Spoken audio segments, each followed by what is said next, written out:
following is a special sports broadcast presentation of Talk Radio WRNR Martinsburg. Play ball! It's time for the fun and excitement of West Virginia high school baseball. Today's game is being brought to you by Smallwood and Small Insurance, Thomas Miller Agent, Administrative Drive, Martinsburg. Cider Press Restaurant, Exit 5, Inwood. Trips Floor Sanding and Berkeley Fashion Flooring in Inwood. Chris Ross with Milestone Realty, Tavern Road, Martinsburg.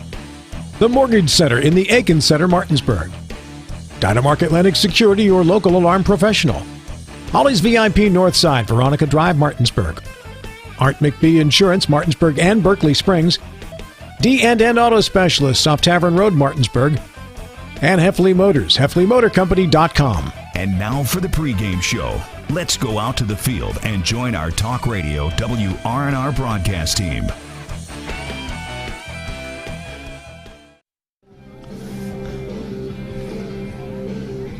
And a very pleasant good evening, everyone, and welcome into Eagle Field. It is the home of Hedgesville Eagles baseball, the site of tonight's Berkeley County matchup as the Eagles play host to the Musselmen Applemen. For Talk Radio WRNR and TV10 Sports, along with Matt Crawford, I'm Matt Miller. John Alderton running our TV10 camera. Donald Kinney is our on-site producer, and Colin McLaughlin, our studio engineer. Matt, our matchup tonight sees a 2-3 Musselmen Applemen team coming in to face the 2-1 Hedgesville Eagles. Yeah, looking forward to this one. Anytime we get an EPAC matchup, which is most of the matchups we do, it's always a good one, especially these early season matchups. And this year, the early season matchups, I think, means something a little bit different just because it's been 2 years since these teams have played one another. So these early season matchups to me are going to be even more fun than they usually are in a regular season just because it's been so long since we've called a Hedgesville Musselman game.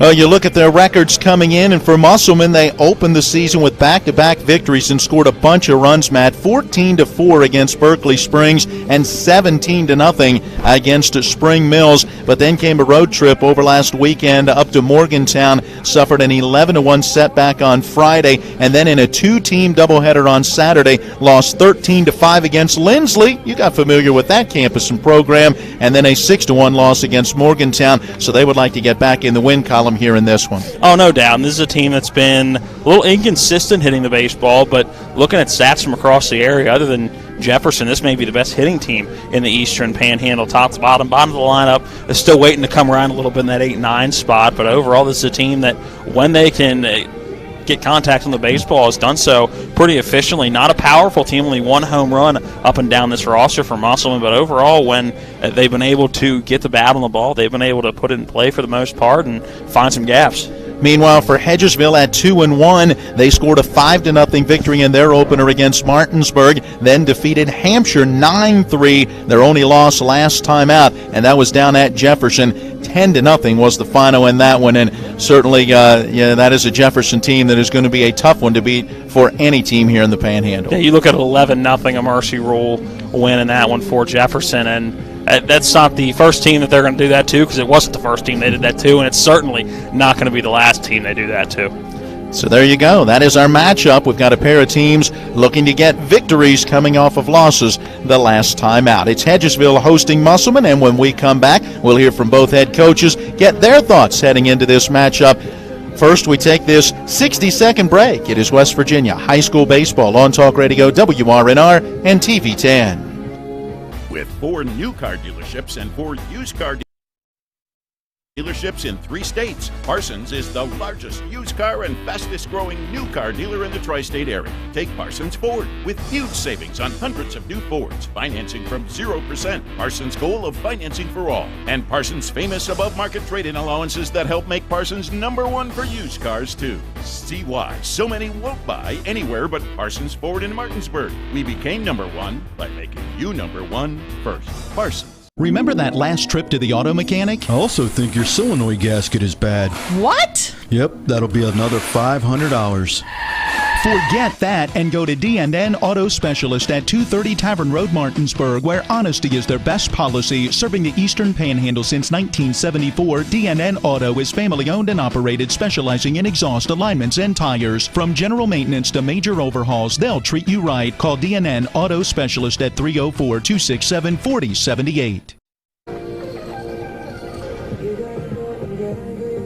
We welcome you back into Eagle Field, getting ready for high school baseball tonight. It's the Musselmen Applemen visiting the Hedgesville Eagles. We talked with both head coaches before getting on the air. Let's start with Hedgesville coach Eric Grove in his second season. We get it started as he talks about what he is seeing from his team through the first 3 games. I think pitching-wise we've done fairly well. Defensively we're pretty good. Offensively we got a ways to go. I don't really feel like that we've been anywhere as capable as we could be on as far as hitting things, and just I think maybe early in the season everybody's a little ahead of the hitting, so we gotta speed our bats up a little bit and start waiting on off-speed pitches a little better and using all parts of the field. I think we're trying to be pull hitters and not doing a very good job at the plate right now, but I'm relatively happy. I look up and down your lineup, and I see a lot of names that we didn't get a chance to see because you weren't on the field last year. How much are you still kind of getting used to what this team is able to do right now? I actually was talking to one of our assistant coaches earlier today about how it's actually been a pretty similar lineup all 4 days. Now, if things don't go better offensively tonight, we might look at some changes over the weekend, but as far as our guys, I mean, they've all done about what we thought. We just thought we'd get a little more out of each of them. I mean, we don't have a lot of power. We need to hit the ball gap to gap. And as far as the young guys, they've stepped up and done a nice job. We need some of our senior leaders to step up, and I think we'll start to see how the season wears on. How have you been able to field the ball so far? Good. I mean, I defensively has been good, I think, and I just think, you know, we didn't play many games the first week. We got a couple rained out, so I think just getting in the flow of playing every day. And I mean, we played a good team last time out, so we got to do a better job of not giving them things and making them earn it, and we didn't do that. Coach, thanks. Good luck. Thank you. All right, there you go. That is Eric Grove in his technically 3rd year as the head coach, 2nd year able to coach a team on the field. And the last time they were on the field 2 years ago, 25 wins and 9 losses, went to the state semifinals, falling 1-0 to Hurricane. What did we figure out earlier? It's his 3rd year, 2nd season? Yeah, that's how we're going to refer to everything. It's your X year and your X season, because everybody missed a season. But yeah, coming off of last time they were on the field, one of the better seasons since that 2013 state championship for Hedgesville. So obviously trying to build on that, but a much younger team this year, a lot less power than that team had. 'Cause that was one of the most powerful baseball teams at the high school level that I'd seen in a very long time. And still a few names, though, that you recognize from 2 years ago on this Eagle roster. Not quite as many for the Musselmen Applemen. Yeah, you look at Hedgesville and Thomas Butka, a name you remember. Kyle West, a name you remember. Aiden Milton got a little bit of time a couple of years ago. And for Musselmen, you obviously know the name Blake Hartman. Sam Simpson, a courtesy runner. Liam Wilson, I think, got a little bit of time. But, yes, you're looking at each team about 3 to 4 guys that you truly remember from a couple of years ago. But this year, that's not out of the ordinary, and 3 to 4 is actually a higher number than some of the teams we're going to see this year. All right, let's go back to the way you wanted to make the reference. Josh Hartman, in his 3rd year, 2nd season coaching these Musselmen Applemen, we asked him about his team's 2 and 3 start through the first 5 games. We're a young team. I like where our lineup's at. We got kids that are hitting all through the lineup right now, so hopefully we can continue to do that tonight. I know we're going to get some good pitcher in Kyle, and he won a complete game against Martinsburg the other night, so we'll have our hands full with that. I noticed looking up and down that roster, obviously without being on the field last year, we look at a lot of names and go, who is this young man? How much are you all doing the same thing? We're pretty much the same. We have one kid back this year that has played as varsity lettered for us. So we're young. I like our young team. I like the potential of them, and I'm looking forward to playing and just being out here tonight and throughout the season being out here. As young as you are, do you feel like it's going to take part of this season to kind of gel, or are you seeing that gelling already happening? I mean, we're seeing it, absolutely. We're seeing it, but it's still it's a long season, and we're day-to-day just like everybody else. We're young like everybody else around in the area, and like I said, I'm excited with them and looking forward to the game tonight. On the road again in this one. You were on the road over the weekend, some tough matchups up at Morgantown. How did that maybe strengthen your team? We obviously saw Morgantown's one of the top programs in the state this year, and going against those guys, you kind of see where you stand and where you compare to some of the better teams in the state. And we obviously got a lot of work to do to be at their level, but at the same time, playing teams like that will help us down the road. So we're excited about that. What is it that you see in the EPAC this year? It seems like there's a lot of young teams. There are. I think everybody's young. Jefferson, of course, is loaded. They got a lot of kids back. I know Martinsburg's young. I know Hedgesville's young. A lot of new players just trying to find a role, and I think it's pretty much every single night with somebody with that. Feels good, then it's wide open. I believe it is. I really do. Yes, sir. Coach, thank you. Good luck. You're welcome, Matt. Have a good night.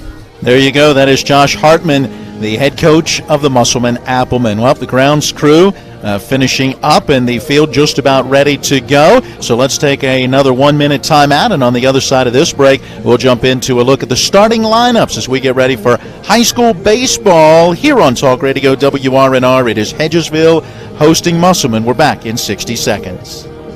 Carpal tunnel syndrome affects 13 million Americans and left untreated can cause long-term debilitation. WVU Medicine Jefferson Medical Center recently became the first hospital in the region to offer carpal tunnel release with ultrasound guidance using the new Sonex Health SX1 microknife. CTR surgery is an outpatient procedure and most patients return to normal activities within 3 to 6 days. For more info, contact WVU Medicine board-certified orthopedic surgeon Brad Wright at 304-725-2663.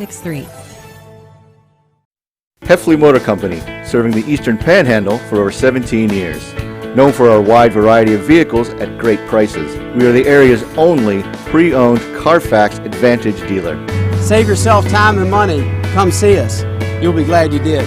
And don't forget our popular detailing service to keep your car looking brand new. We're proud to be your partner serving the community. You're local, we're local, why not buy local? Hedgesville Motor Company, a nice place to do business.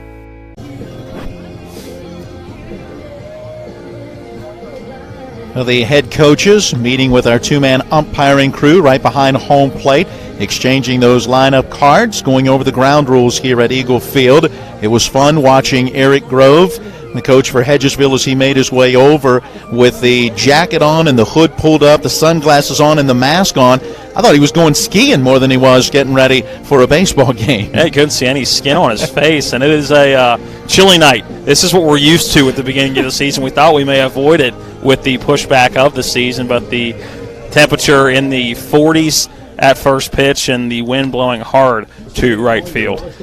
Yeah, we are sitting right now about 46 degrees, add in that little bit of wind that is blowing 10 miles an hour, and it feels like 43 degrees, so we will probably feel like the upper 30s by the time this one ends as the sun goes down. Baseball season, right? I guess so. We were hoping the later start due to, the COVID virus and the winter sports getting started, and that pushed the spring sports back. We were thinking, hey, that'll get us out of some of that early cold weather, and we'll have much better weather through the baseball season. It is not quite played out that way. All right, let's take a look at these starting lineups as they get ready to be introduced to the crowd on hand here. Matt, let's start with the Musselmen Applemen. Let's do it. Leading off playing right field, number 14, Kyle Lohr. Batting second, number 13 at shortstop, Baden Hartman. Batting in the number 3 spot and playing third base, the hot corner, number 8, Jason Myers. Jacob Miller's in the cleanup spot. He will also be doing the catching and wearing number 1. Blake Hartman in the number 5 spot playing center field and wearing number 6. Number 7, Sam Simpson is batting 6th and playing second base. In left field, batting 7th is number 3, Liam Wilson. Jackson Shockey is batting 8th, playing first base, and will wear number 31 for the Applemen. And batting 9th and pitching is Dylan Stevens. He will wear number 11. For the Hedgesville Eagles, leading off is Braylon Connor, playing short and wearing number 12. Batting second, number 5, playing center field, Thomas Budka. Pitching, Kyle West, he will wear number 22 and bat third. Number 7, Riley Bubb, is batting fourth and playing third base. Behind the plate, Aiden Milton, who wears number 2, batting fifth.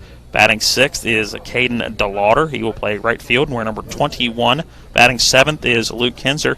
He is a DH wearing number 13. Batting 8th, number 27, first base, Tyler Smith. And rounding out the batting order, batting 9th for the Hedgesville Eagles, left field, number 6, Cam Lady. There you go. And let's take a look at these lineups, Matt. I went to the WVSSAC site, looked up the rosters to try to get an idea of the class for these athletes. You know, how deep, how much experience do they have? You look at the first three in the lineup for Musselmen. Lohr was listed as a freshman, Hartman a sophomore, and Myers a freshman. So you were talking some very young guys at the top of that Musselmen order. And when you look at the lineup as a whole, 3 seniors, 2 juniors, 2 sophomores, and 2 freshmen. When you look at the top three, 375 batting average, 353 batting average, and a 357 batting average, 9 RBI in that top 3, and a combined 5 strikeouts to 3 walks. So it's guys that have been able to get on base and guys that have been able to hit the baseball in those top 3.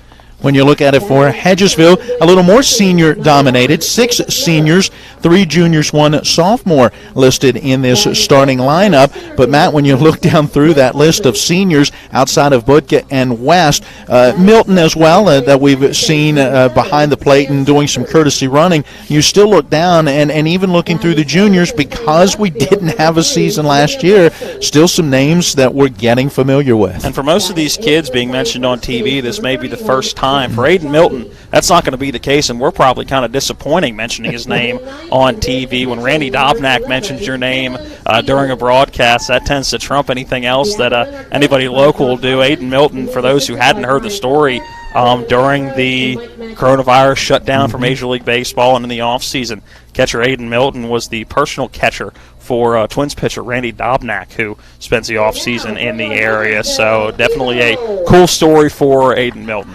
Yeah, Dobnak's wife from Hedgesville, and here in the area over that break was looking for someone to catch him. Really nice article that Rick Kozlowski wrote in the Journal, and as he talked with Milton, Milton talked about the difficulty of catching pitches from that caliber A pitcher early on, but how he was able to grow and get used to it as they worked out together. Oh, can you imagine being a high school senior who hasn't played in a high school game since he was a sophomore, and then you come in having a guy that throws in the mid-90s with a fastball and then a slider that's going to move about 10 inches one way or another, curveball that's going to do the same, then you set up for something you think's like fastball coming in, and it's a changeup that drops off the last. I can't imagine the difference for a kid that age. And then imagine that you exchange phone numbers and you've got a major league guy that calls you going, hey, what are you doing this afternoon? Let's go throw some, just to be able to keep that arm loose. What a tremendous, tremendous experience for Aiden Milton. All right, as the lineups continue to be introduced here, Hedgesville down that first base line and Musselmen down the third base line, and the starters making their way into positions, 3 on the back slope of the pitcher's mound, 3 just behind second, and the 3 outfielders out in straightaway center field. Let's go ahead and take a 2-minute timeout. When we come back, we'll have today's opening pitch and all the play-by-play. It's West Virginia High School Baseball on Talk Radio WRNRN TV 10. The Art McBee Insurance Agency is proud to be a sponsor of EPAC Basketball. We're an independent insurance agency representing many top insurance companies. We offer home, auto, business, life, and health policies. Call us at 304-263-6906 or stop in at 824 North Queen Street in Martinsburg for a no-obligation quotation. Offices in Martinsburg and Berkeley Springs. This is Ben Copenhaver, your local alarm professional at Dynamark Atlantic Security. Did you know that home break-ins are 6% more likely during the day? That's right. The bad guys know when you're away, and they are smarter than you think. Dynamark Atlantic Security has the security solutions for you. Don't commit the error when the game is on the line. Phone me today at 304-671-2158 to learn how to play good defense against the bad guys. Dynamark Atlantic Security. Call today at 304-671-2158. This is Matt Miller, along with my wife, Dale. As homeowners, we've been through the mortgage process several times, and each time we went to Mark and Cheryl Savitt at the Mortgage Center. They treat you like family with personal one-on-one service, walking with you through the process from application to settlement. Plus, low interest rates and closing costs. The Mortgage Center is on Edwin Miller Boulevard in Martinsburg. Phone 304-267-9040. Or online at mortgagefinancing.com. NMLS number 237527, equal housing lender. Carpal tunnel syndrome affects 13 million Americans and left untreated can cause long-term debilitation. WVU Medicine Jefferson Medical Center recently became the first hospital in the region to offer carpal tunnel release with ultrasound guidance using the new Sonex Health SX1 microknife. CTR surgery is an outpatient procedure and most patients return to normal activities within 3 to 6 days. For more info, contact WVU Medicine Board Certified Orthopedic Surgeon Brad Wright at 304-725-2663. We are back here at Eagle Field along with Matt Crawford. I'm Matt Miller. John Alderton running our TV10 camera. Donald Kinney, our on-site producer, and our studio engineer is Colin McLaughlin. Kyle West toes the pitching rubber and begins to get in his warm-up tosses. He works from the third base side of that pitching rubber, and that puts him right on the edge of the shadow, Matt, that's going from the press box out across the infield. Yeah, we'll see how long that takes. I can't imagine more than an inning to go away, but West had a very good opening game last week against Martinsburg. 7 innings pitched, just 1 hit given up, 13 strikeouts, 4 walks, no runs given up, so comes in with still a blank ERA on the season. You got to think that's a lot of confidence for the senior coming into his second start of the year. Well, and you mentioned a senior. He's been playing varsity baseball since his freshman year. He has been an exceptional talent here in the Panhandle and coming up through this Hedgesville program, and not surprising the way that he is throwing the baseball. He'll have a tough lineup to face today, and getting it started is Kyle Lohr. He is the right fielder in the leadoff spot for Musselmen and a left-hand batter. I can't believe you haven't given the jersey descriptions yet. That's your favorite part of the whole game. You haven't done it yet. You got to give me time. I got to get into it a little bit here. West is ready, and the first pitch down and in goes through to the backstop, and that will be ball 1. All right, Musselmen in the road grays, the jersey pants and the tops with the Kelly green and red stripes that go across the shoulders but down the shirt sleeves. Musselman on the front of those jerseys, numbers front and back. That's in the Kelly green, outlined in white. 1-0 pitch missing. That is ball 2. Hedgesville in the now a little more bright yellow jersey tops, and they too have that blue stripe that runs from the shoulder down the sleeve as the 2-0 pitch in there for a strike. They wear the white baseball pants. Eagles across the front of that jersey top in the blue numerals front and back, and that is outlined in white. 2-1 pitch on the way. Here it comes. Swinging a hard hit ground ball towards the second baseman. Up with it is Blau, and the throw to first a little low. Nice dig by Tyler Smith to scoop it out of the dirt, and Lohr is retired. Yeah, if you're Blau, put a little mustard on that one. You're only about 30 feet away, so I know you don't want to throw it through first base, but get it there. Hit him in the chest. Come on. 1 down, base is empty for the shortstop, Baden Hartman. Athletic director Aaron Whitford for Hedgesville in the press box. We were talking before getting on the air as the first pitch taken, letter high for strike 1. He was telling us about the new color of yellow on those jersey tops. Yeah, Mountaineer blue and gold now instead of what almost looked like Shepherd blue and gold. Ground ball towards the shortstop. Connor comes up with that one. Strong throw across the timing and just in time to get him. Wow, Baden Hartman down the line very quickly. That was a bang-bang play. The out 6-3. It was, and Hartman quick, but Connor really got bailed out by how strong his arm is. A nice strong throw, but it looked like he triple clutched that at shortstop. I mean, he came up with it and had plenty of time, but really, I'm not sure whether the cold, he couldn't get a grip on that baseball or what the issue was, but had to really use that arm to make it a bang-bang play at first. 2 ground ball outs. Base is empty for Jason Myers. Takes a fastball on the inside corner. Right-handed hitting third baseman. West working quickly. Check swing. That is a strike. He did go through the zone. It's 0-2. It used to be more of the Vegas gold, we were told, was the color for Hedgesville, but not any longer. 0-2 pitch on the inside corner taken for a called strike 3, and Kyle West makes easy work of Musselman in the first at bat. The Applemen go 3 up, 3 down. Heading to the bottom of the first inning. When we come back, it is Musselman 0, Hedgesville coming to bat. Since 1877, Farmers and Mechanics Insurance Companies have proudly supported our local community. Farmers and Mechanics has the insurance products to meet your needs, including home, auto, farm, dwelling fire, business owners, and umbrella coverage. Please contact your local independent agency for a review of your insurance needs and ask for a policy from the company that knows you best. Farmers and Mechanics Insurance Companies, just off Edwin Miller Boulevard on Administrative Drive in Martinsburg. FMIWV.com. Erie Insurance says here's to the grown-ups who move, mortgage, mow, and still bust a move. But does your home insurance still fit? Erie helps you protect the home you've grown into, all at fair prices that are often less than the other guys. So how do you find the right coverage? Magic. Nope. Local independent agents who get to know you like this. Your local Erie agent in Martinsburg is Smallwood & Small Insurance. Get a quote at smallwoodandsmall.com. Erie Insurance.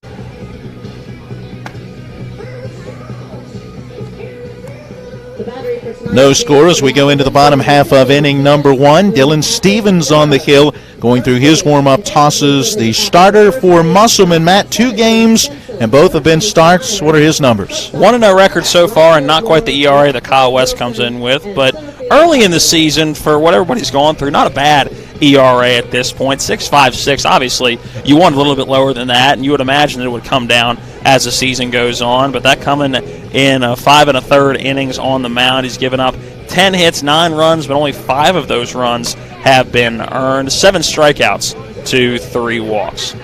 We'll see how he can do against Braylon Connor to get it started. Thomas Butka and Kyle West to follow. Those shadows continuing to stretch out across the field as the sun sets in behind the press box. So that throw or a ball coming straight up the gut, as you could just see on the catcher's throw down to second after that final warm-up toss for Stevens went right by the middle infielder and out into center field. Tough to see. Yeah, I'm not sure Hartman ever saw that baseball coming in at shortstop. He was the one covering the bag, and I don't think he ever saw that baseball. The glove went kind of over the forehead, and the baseball ended up going about 3 feet to the right of his glove at second. So we'll see if that plays any issues and watch any pop-ups to the center or the right side of the infield.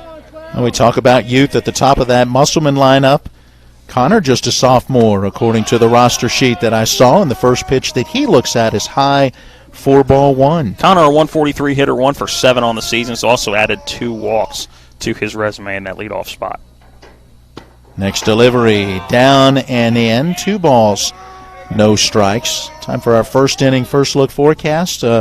We've got partly sunny skies right now, breezy conditions, and as we mentioned earlier, that game time temperature about 46 degrees. Swinging at the 2-1, it's a pop-up into shallow right field and just a few steps back into the grass. That one is hauled in by Sam Simpson, who then drops it as he's taking the ball out of his glove. Our plate umpire, Dave Boyd, looking it down all the way and says that is an out on the catch. Well, that's not an easy play for Simpson as he's moving to his left.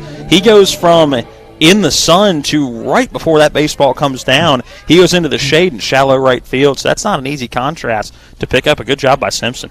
Brings up Thomas Butka, who will take a pitch low and outside for ball 1. Good job for Stevens to get the out after falling behind 2 balls and a strike against Connor. 1-0 on the way. That one misses high. It's 2-0 again, and that is not what you want to do. Yeah, back-to-back batters. You saw him behind 2-0. Got a 2-0 swing from Connor. Let's see if Stevens can find the strike zone here. That one a fastball right down the middle. Wondered if Butka would swing, but he did not. Was taking, and that is strike 1. He's got 3 hits in 9 at-bats. That's a .333 average. No home runs, has driven in a couple. Pitch just off the inside corner, missing for ball 3. Now 3-1 to Butka, who does have a couple of walks to go along with 2 strikeouts. His on-base percentage at .455. Here's that next pitch. In on his hands, popped it foul. Back out of play. Count has gone full at 3-2. Yeah, I think his eyes got big on that one. You could see the big wind-up with the hands as he wanted to drive that one to right field, it looks like, but just couldn't wait back long enough, and a big looping swing there. Now the payoff. Here he comes, that 3-2 off-speed, lined into center field, and is going to drop in front of Blake Hartman. Moving over to his left He's able to play it on a couple of hops, and Budka has a one-out single. And you don't wonder if the sun didn't have something to do with that, because Blake Harbin, it looked like it took him a split second longer than it usually takes a center fielder to read that baseball. He just kind of froze there in center field, and Hartman's got the speed to come up on that baseball, so I don't wonder if that was in the sun as it was getting towards him. Either way, a good piece of hitting on 3-2 by Budka just to protect and ended up sending one to the center field. It'll bring to the plate Kyle West, and before the first pitch is thrown, Stevens steps off that pitching rubber. That chases Budka back to the bag, and now there's a quick throw over. That one kind of handcuffing Jackson Shockey. You better watch that right hand. You can jam a finger doing that. Had to turn that glove over and really caught it back in the back part of the glove. Breaking pitch to Kyle West, misses down in the dirt. 1 ball and no strikes. And Stevens now has fallen behind to each of the first 3 batters. He's got to figure out how to throw a first pitch strike. West, a left-hand batter with a hole to hit through with that runner at first. It takes this pitch low and outside, and now he's gone 2-0 to all 3 batters. Managed to get the out on Braylon Connor with a pop-out. Gave up the single to center on a 3-2 pitch to Budka. And now the 2-0 delivery here, and that fastball a bit off the outside corner for ball 3.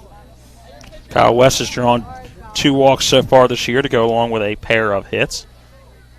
250 batting average. But an on-base percentage at .400 as a result of those walks. West taking, and that 3-0 is a strike. Not really down the middle, a little on to that outside part of the plate. Yeah, not quite the old automatic. Stevens working from the stretch with a runner at first. Runner stays, pitch to the plate, well outside, there's ball 4. So West draws the base on balls, puts runners at first and second now as Budka moves up a base, and with 2 on and 1 out, here comes Riley Bubb. And Stevens has been missing consistently in the same spot. For righties, he's been missing on the inside portion of the plate, and for Kyle West, who's a lefty, off the outside edge of the plate. So right now, just something a little off of that release point. Is right on cue, he misses one low and away. There you go, ball 1, but he keeps that string going where the first pitch to each of the first 4 batters has been out of the strike zone. In fact, he's fallen behind 2-0 to the first 3. Let's see what happens with the 1-0 to Bubb. Runners with their leads. Here comes that pitch. Swing and a foul back to the screen. It's 1-1. Bubb, a .429 hitter. That is tops for this Hedgesville team. 3 for 7 on the season. Has driven in 4, 2 walks, and 1 strikeout. RBI 5 is standing on second base right now if he can find the outfield grass. Certainly believe Budka has the speed to score from second on the single into the outfield. Shortstop ducking in behind the runner, trying to keep him close. Pitch to the plate, and on the outside corner, taken for a called strike. It's 1-2. Now the first time we can see Stevens work ahead to a batter. First baseman playing in front of the runner at first with 2 on. Here comes the pitch. A hard hit ground ball in the hole at short, backhanded by the shortstop. Low throw at second. Nice dig by Sam Simpson. That was Baden Hartman at short, who was trying to hold the runner and then had to really race to get back into position to backhand that when the throw was low, but Simpson digs it out. It's a forced out of West for the second out. Yeah, that fielder's choice going to go 6-4, and a good heads-up play by Harbin, realizing that he probably isn't going to have time to set those feet and throw to first, and had just enough time to get that baseball to second base. So now it brings up Aiden Milton with 2 outs and runners at the corners, and the pitch taken for strike 1. There we go. First time Stevens able to get ahead of a hitter. Milton, a .286 hitter. That's 2 hits and 7 at-bats, 2 walks, no strikeouts. Has driven in 1. He's got 190 feet away. Pitch down low, squirts away from Jacob Miller, and with that pitch in the dirt, the runner at first, Bubb, able to take second base. Call it a wild pitch in the dirt. Puts 2 now in scoring position as the count goes to 1 ball, 1 strike. See if Milton can come up with that clutch 2-out hit. Turns on that high fastball and lifts it well in the air and well foul out of play down the third base line. Yeah, Milton chased that one up the ladder a bit. Got a good piece of metal on it, but would have been better off letting that one go. That one looking a little bit above the letters. Stevens now ahead in the count. The 1 ball, 2 strike pitch. Here it comes. Pulled the string and got him to swing. That one never got into the dirt. Nice job by the catcher, Jacob Miller, shifting over to his right and catching that one in the air. Milton down on strikes, swinging for the 3rd out of the inning. The Hedgesville Eagles threaten with a one-out single, a walk, and then a fielder's choice and a wild pitch puts a pair in scoring position, but the strikeout ends the inning. And as we go to the second, your score remains Musselmen 0 and Hedgesville 0. At the Berkeley County Health Department, our motto is prevent, promote, protect. Since 1935, our mission has been to provide clinical and environmental services to protect the health of the general public. We're committed to building public health in our community by offering a wide range of services, including blood pressure screening, breast and cervical screening, family planning, counseling, lab testing, and more. We perform health inspections to make sure the restaurants you visit are clean, and we prepare and coordinate plans to respond to all hazards. The Berkeley County Health Department, 122 Waverly Court, Martinsburg.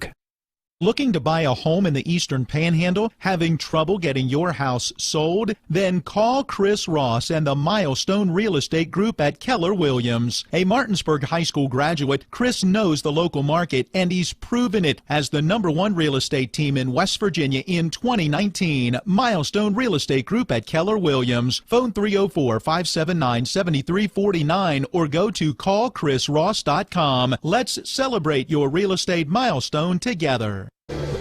What time?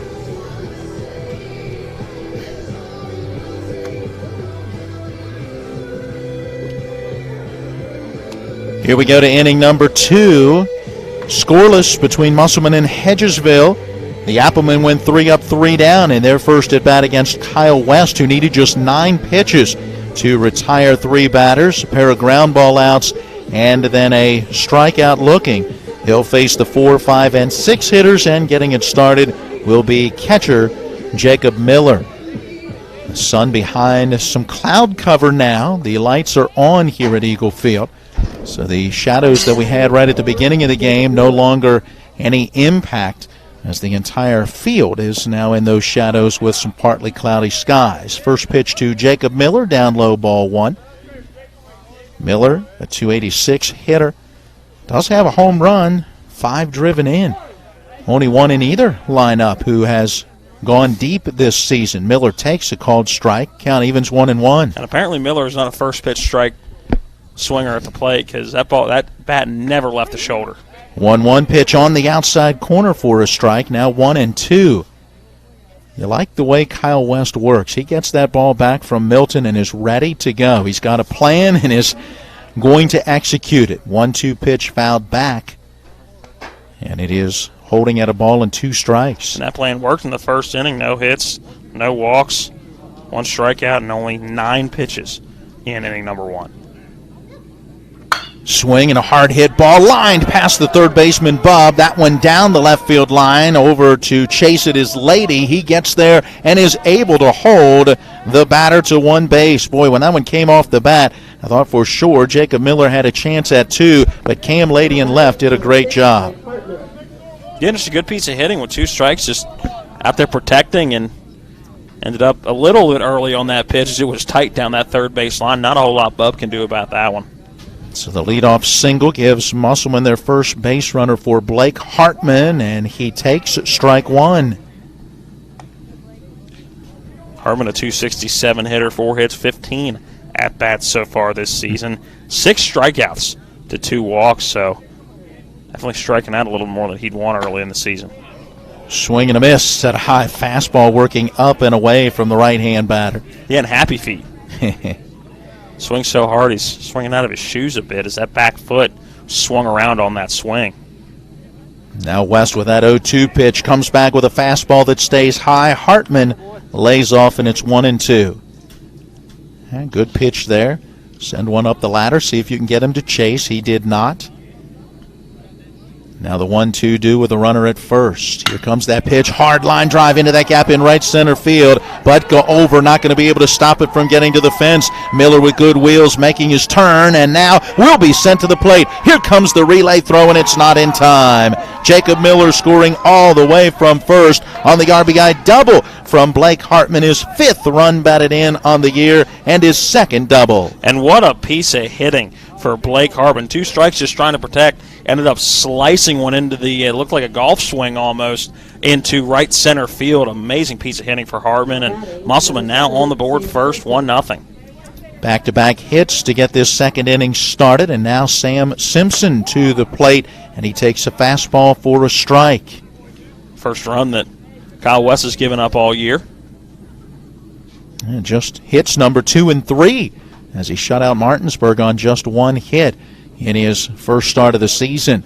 Tries to work the outside corner on this one, but it's down low and away. Now 1-1 to Simpson. Second baseman, number 6 hitter in the Musselmen order. One of the seniors, 5 hits in 13 at-bats. Takes this one for a strike. Now at 1-2. No home runs, 4 driven in. Pardon me. No home runs, 1 driven in. I was one column off there. 1 driven in for Simpson. Chance for another as he sends this one into the air in right field. Ranging over, making that grab is Caden DeLauder. And the runner will hold at second. 1 down in the inning. Not an easy play for DeLauder as he began to move to his right, stumbling a little bit in the outfield grass, but able to get his feet underneath of him and whoever make it look like a routine catch, but definitely wasn't off the bat as he was starting to read it and move to his right. 1 away with 1 run in, a 1-0 Musselman lead here in the top of the second inning. Blake Hartman in scoring position at second base, and the batter Liam Wilson takes low and outside for ball 1. Wilson in the number 7 spot in the order. Pretty good average there at .333, 4 hits in 12 at-bats. Watches a fastball for a strike as the count evens at 1-1. Second baseman Blau ducking over towards the bag, trying to keep Hartman close. Here comes the pitch. Popped up off the end of the bat, shallow into right field, charging hard, making a diving effort is DeLauder. It's off the heel of his glove. He is able to get to it very quickly, and the runner holds at second. Hartman had to wait and make sure that that ball was not caught, and it didn't get far enough away from DeLauder to give him a chance to advance, so Wilson reaches on the single, putting runners at first and second. And usually I would not advise the dive to try to make that play this early in the game with a runner on second base, but with as slow as that ball was arcing into right field, a dive, it wasn't going to quickly get past the diving right fielder. So not a bad play in right, but usually you don't want to see that at this point if there's a runner on second base. 2 on for Jackson Shockey, who will take a pitch off the outside corner for ball 1. 1 out in the inning, 1 run in, and 2 on base. Musselman getting some offensive action. Going in, the runner was breaking towards third, and West a little slow as he made that turn, and the middle infielder a little late in covering, and by the time he could get the throw to Braylon Connor, the shortstop, Hartman was back. And Hartman more of a walking lead than anything. I don't think West ever looked back at second base. I know certain coaches, mine in high school, the rule of thumb was if he doesn't look back, just keep walking towards third. I think that's what Hartman was doing. Swinging away, here's a soft low liner that bounces through the right side of the infield, out into the outfield. Again, it's station-to-station baseball as Shockey goes the other way on the 1-0 pitch. He's got a single and the bases are loaded as Blake Hartman stands at third, Liam Wilson at second, and now Jackson Shockey at first. Shockey, that was only his second hit of the season. He came in 1 for 11. So the bottom of the order producing a little bit. See if Stevens can do the same. Help his own cause in the number 9 spot. Stevens, a right-hand batter, taking strike 1. West trying to pitch out of this jam. He has gotten an out on a fly out into right. Otherwise, 3 singles and a double. And here's a ground ball that was just wide of the first base bag and down into foul territory for strike 2. Boy, if that one is, about 6 inches to the left, that probably bounces right over top of that first base bag, which would have been a fair ball and would have brought home at least 2.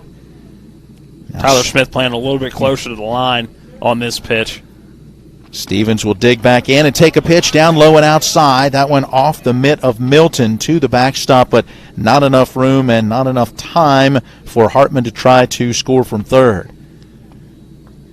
Not a lot of foul territory in behind home plate here at Eagle Field, so if you don't get a quick jump from third, you're better off staying, not getting thrown out at the plate.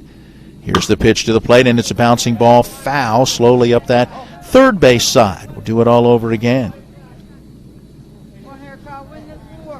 Stevens stepping back in, awaiting the 1-2 pitch. He's 1 for 14. That's an .071 average.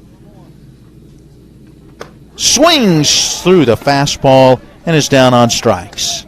A good pitch from Kyle West. Just challenged him, came right at him, and gets the second out of the inning. Bases remain loaded as we go back to the top of the order and Kyle Lohr. And Stevens fouling one off, seeing 5 pitches. Not a bad at-bat at all for the number 9 spot. Now it brings up Lohr, 6 RBI. He's leading the team with runs batted in so far this year, and a good opportunity here with the bases juiced. First pitch to him, down low and inside. 1-0 to the left-hand batter, who is 0 for 1.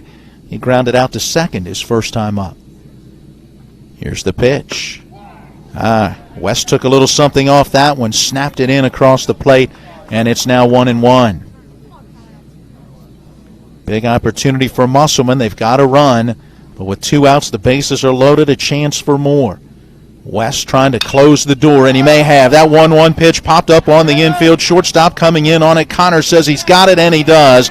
And Kyle West gets out of the jam. Yeah, and a good position for Kyle West to have to work in and out of. Has not faced that situation yet this year and did so pretty well. And but credit Musselman, a couple of good hits in the inning, including a double for Blake Hartman, a good inning for the Appleman, just couldn't plate one. Yep, 4 hits in all, 3 singles, a double. It was the RBI double from Blake Hartman that scored Jacob Miller to get Musselman on the board. And as we go to the bottom of the second, it's the Appleman 1, Hedgesville nothing. When will I be able to retire? How do I make the most of the money I have? How do I leave a lasting legacy to my loved ones? I'm Philip McCoy, financial advisor with the Mirius Group, a private wealth advisory practice of Ameriprise Financial Services Incorporated. Call us today at 304-263-4343 to help you make the most of your financial future. Our office is located at 1270 Winchester Avenue, Martinsburg, West Virginia. Ameriprise Financial Services Incorporated, member FINRA and SIPC. With 4 new car dealerships and 4 used car dealerships in 3 states, Parsons is the largest used car and fastest growing new car dealer in the tri-state area. Take Parsons Ford with huge savings on hundreds of new Fords, financing from 0%. Parsons' goal of financing for all, and Parsons' famous above-market trade-in allowances that help make Parsons #1 for used cars too. See why so many won't buy anywhere but Parsons Ford in Martinsburg. We became #1 by making you #1 first. Parsons.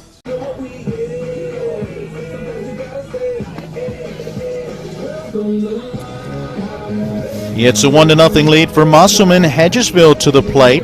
Home half of inning number 2. They'll have the 6, 7, and 8 hitters coming up, facing Dylan Stevens, who in that first inning needed 22 pitches.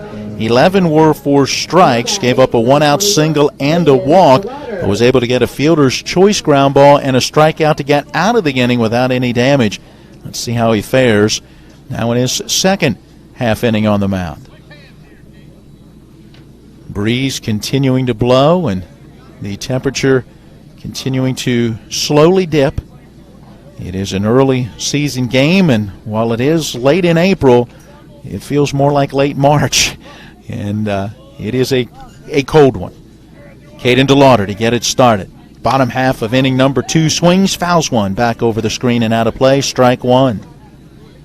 By the way, in the JV game earlier, Hedgesville got the win via the mercy rule in 6 innings. 13-3 was the final in that one. Looking for the clean sweep, but right now down by a run. DeLauder waits. Here's the 0-1. Swing and a miss. Now 0-2. Front foot put out just a little bit, as did the head, looking down that left field line. Stevens getting ahead of the first hitter here in this second inning after it took him, 4 batters before he finally got ahead of a hitter. Pitch to the plate, down low outside, gets away from Miller to the backstop, now 1-2.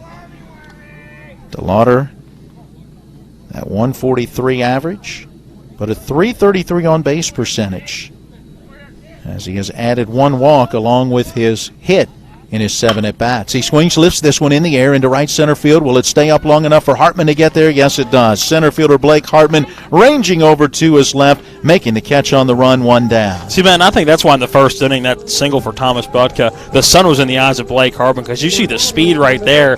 That ball looked like it had single written all over it in right center, and Blake Hartman putting on the afterburners to go get that one. So I think that's single. Not taking anything away from Budka in the first inning, but I definitely think the sun was in the eyes of Blake Hartman in the first. One down for the left-hand batting Luke Kisner. He takes a called first strike. Kisner, the junior, is batting in the 7th spot as the designated hitter, hitting for Colby Blau, who is playing at second base. Here's a fly ball over towards left at center field, ranging to his left. Liam Wilson, he tracks it down for the second out. Outfielders getting some work this inning. There you go. Back in that first inning, it was pretty much the infield. A pop out to second, a fielder's choice that went 6-4, and then a strikeout. Now in this inning, Stevens retiring the first 2 on a pair of fly balls. One caught by the center fielder, this one by the left fielder, and now with 2 outs and the bases empty, Tyler Smith takes high and outside ball 1. Smith out of that number 8 spot in the order, has a couple of hits in 8 at-bats. That's a .250 average. No homers, none driven in. Sends it on a big bounce to the third baseman. He waits on it, scoops, and a low throw at first, but the nice dig by Jackson Shockey, and the side is retired. Quick 1-2-3, good inning for Dylan Stevens after a run scored in the top of the second. See if Musselman can add on to it in the third. There you go. We'll head to inning number 3 after this 60-second break. 2 in the books, and Musselman leads Hedgesville 1-0. All right, Matt, when it comes to flooring, you can't beat luxury vinyl. It's waterproof, easy to clean and maintain, extremely durable, and looks great. Are you nuts? Hardwood flooring's the way to go. It's durable, easy to maintain, matches every decor, and increases the value of your home instantly. All right, one thing we can agree on is Trips Floor Sanding and Berkeley Fashion Flooring. They'll take care of you with great selection, service, and pricing. Whether it's hardwood or luxury vinyl, call Trips at 304-229-7009. Or visit tripsfloorsanding.com. The Palace Lounge in Martinsburg offers hand-cut, locally sourced steaks, fresh seafood, and sandwiches with great daily specials like 75-cent wings all day Monday, prime rib on Tuesday, New York strip on Wednesday, and chef specials every Friday and Saturday. Ask for the lunch punch card and have lunch on the Palace Lounge on Edwin Miller Boulevard. And don't forget the Big Apple Lounge on Sater Drive in Inwood. Top half of inning number 3, Musselman to the plate with a 1-0 lead, and in with your play-by-play, here's Matt Crawford. Bottom of the order, or should I say middle of the order, for Musselman. Baden, I should say, Hartman steps in, takes strike 1. A ground out victim, his first at-bat. Kyle West back out for his 3rd inning of work. Musselman, the only run so far in this one, that came last inning. He top up the 2nd. Bit of a check swing, but good eye by Hartman as that one missed a bit low. Count even, 1 ball, 1 strike. Draws a little reaction from the dugout off the first base side. Hedgesville thought it was a strike. This one a quick chopper to third base. Up with it is Bub. Fires across the diamond. Out number 1. Now, Hartman hit it hard, but on that one bounce, about chest high, right at Riley Bub. Good job fielding and a nice throw to first. Brings up Jason Myers, the third baseman, the strikeout victim, looking to end the first inning. Came in a .357 hitter on this season. Now 5 of 15 on his campaign. A swing and a foul ball getting back to the net. A hardy cut taken by the number 3 batter. Strike 1. West, after just 9 pitches in that first, needed 26 in the second inning to end up giving up just a run and getting out of a bases-loaded jam. 0-1 to Myers. That one high and outside. Easy take for him. Ball 1. That puts West at 35 pitches unofficially. That's our total up here. 26 of those have been for strikes. Here comes that 1-1 from Kyle West. Right at the knees, but just a bit low. Count now 2 balls, 1 strike to Myers. Couple of borderline pitches right there that West has not quite gotten that call on. Jacob Miller in the on-deck circle. A single. His last at-bat would come around to score as the 2-1 comes in. We're now even. 2 balls, 2 strikes. That one catching the outer third. And West battling back here. Shaking off Aiden Milton a couple of times. Now gets the pitch he wants. Here comes the 2-2. Fastball low inside. Ball 3. Counts run full. Infield normal depth. Quickly back in is West, and that one floated to the shortstop off the handle of the bat. Jason Myers floats it to Braylon Connor for out number 2. You could tell that one right off the handle and really just gliding its way to the shortstop position. 2 down as Jacob Miller steps in. He got handcuffed on that one, you might say, and if that were a wooden bat, it would probably be broken right about now. Yeah, that'd be in 2 or 3 pieces right now, sitting right in front of the plate. Jacob Miller steps in, watches ball 1 low and away. He singled. It was a RBI double for Blake Hartman that would bring Miller around to score last inning. Yeah, they're looking for some of the same as this one. Hit to third base and off the glove of Riley Bubb, making its way over to the shortstop position.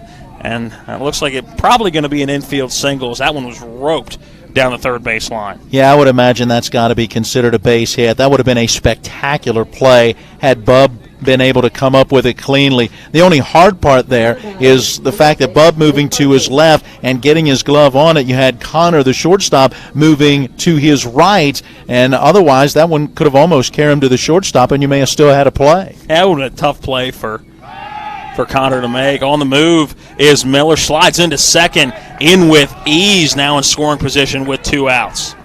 Well, that first pitch to Blake Hartman missing for a ball. So not a hit and run on, but you see the speed for Jacob Miller. Saw that a little bit during football season as well. Hartman now steps in a 1-0 count. Looking to drive in his second run of the day. Here comes that 1-0, a strike right down the middle. Count even, 1 ball, 1 strike. Jacob Miller, a catcher. You don't always think of the catcher as a position that, you get that type of speed out of. West looks back at second a couple of times. Here comes the 1-1, a swing and a miss for Blake Hartman. Hartman trying to send that one over the left field fence. But all arms on that swing, didn't get his legs into it at all. Count 1-2. Well, remember, it was a 1-2 pitch when he laced that double into right center his last time up.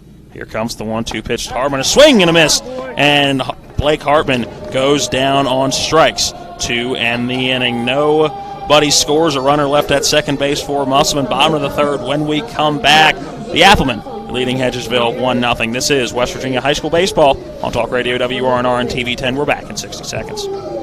Craving lunch or dinner? The Cider Press restaurant inside Taylor's Farm Market has what you're craving. Awarded one of the 101 most unique places to eat in West Virginia, the Cider will fill you up with their delicious fresh orchard panini, mouth-watering smoker burger, farmer's daughter Cobb salad, and more. The Cider Press also serves a wide selection of craft beer and hard ciders. The Cider Press, serving lunch and dinner daily and where the food is fresh. You'll feel right at home. Now offering online ordering at Cider Press Deli and Grill. Remember that last trip to the auto mechanic? I also think your solenoid gasket is bad. What? Yep, that'll be another $500. Forget that and go to D&N Auto Specialist at 230 Tavern Road, Martinsburg, where honesty is their best policy. Serving the Eastern Panhandle since 1974, D&N Auto is family-owned and operated, specializing in exhaust alignments and tires. From general maintenance to major overhauls, they'll treat you right. Call D&N Auto Specialist at 304-267-4078. 1-0. Musselmen with the lead over Hedgesville as we go to the bottom of inning number 3. Dylan Stevens back out for his third inning of work so far. Almost through the order for Hedgesville. The number 9 batter, Cam Lady left up. Matt and I having that discussion before we left the station today. And I was the one that said I thought it was Lady. You said Laddie, and I'm the one that mispronounces it first. I wondered. It's straightforward. L-A-D-Y, and it's got to be Lady, right? But I'm thinking as a last name. I've got to be honest. I don't know that I've heard the last name Lady before, now. And so I was wondering perhaps if there needed to be an accent put in there somewhere. Jacob Miller, who was at second base, and for good reason. You're not going to see a courtesy run for him much this year with the speed we saw on the base path. He's now getting in his couple of warm-up tosses, fires down to his second. Stevens ready to get the baseball back. And the bottom of the third ready to get underway. Cam Lady steps in, a .250 hitter, 1 for 4 on the season, 3 walks, 1 strikeout for the starting left fielder. The righty going to stand near the back of the box. A little bit of an open stance. Here comes the first pitch from Stevens. Inside, almost got him. And it did get him, just got the edge of the jersey. He didn't make any motion as if that hit him. He was ready to see the second pitch, but our home plate umpire saying nope, it nicked him on the way through, and Cam Lady on base for the 5th time this year. Yeah, as you said, Lady gave no indication that he had been struck by that pitch, but the plate umpire Dave Boyd quickly out to say that he was. The question came from Coach Hartman out of that third base dugout for Musselmen. Check back over at first, Lady back in on the dive, and on a night like tonight, if it hits your body at all, you're going to know it. So that one must have just hit the jersey on the way through. Back to the top of the order, Braylon Connor steps in. Fly out victim, his first at bat into shallow right field. That ball in the dirt. Lady going to move to second base with ease on the head first slide as Jacob Miller threw the ball to second, but late on the throw. Probably would have been better off just holding that one as the count now 1-0 to the leadoff batter, Connor. There's one where it was right at the feet of Miller, but he just couldn't find it, and that gave Lady enough time to advance. Here comes the 1-0 from Steven. A foul ball off the high inside part of the strike zone. May even been a little bit out of the strike zone, but Connor taking a cut at it, fouls it off just below our broadcast position. Quickly going off of the brick or concrete below us as it wrapped around like a hockey puck going around the boards. 1-1 the count to Connor. Here comes the 1-1 pitch from Stevens. A breaking ball in for strike 2. Yeah, very nice pitch. Had the batter off balance. You could see that as Connor was so ready to swing well before that pitch got there, and then he located it nicely on the outside edge. Quick check back at second. Here's the 1-2 for Connor. Goes with the same breaking ball. This one misses just off the plate count, even at 2-2. Yeah, great eye by Connor not to chase that one. I had a lot of movement on it, but clearly missed the zone. Lady a decent lead at second. Here comes the 2-2. That one high and behind Connor, it looked like, and moving up to third now is Cam Lady on the wild pitch.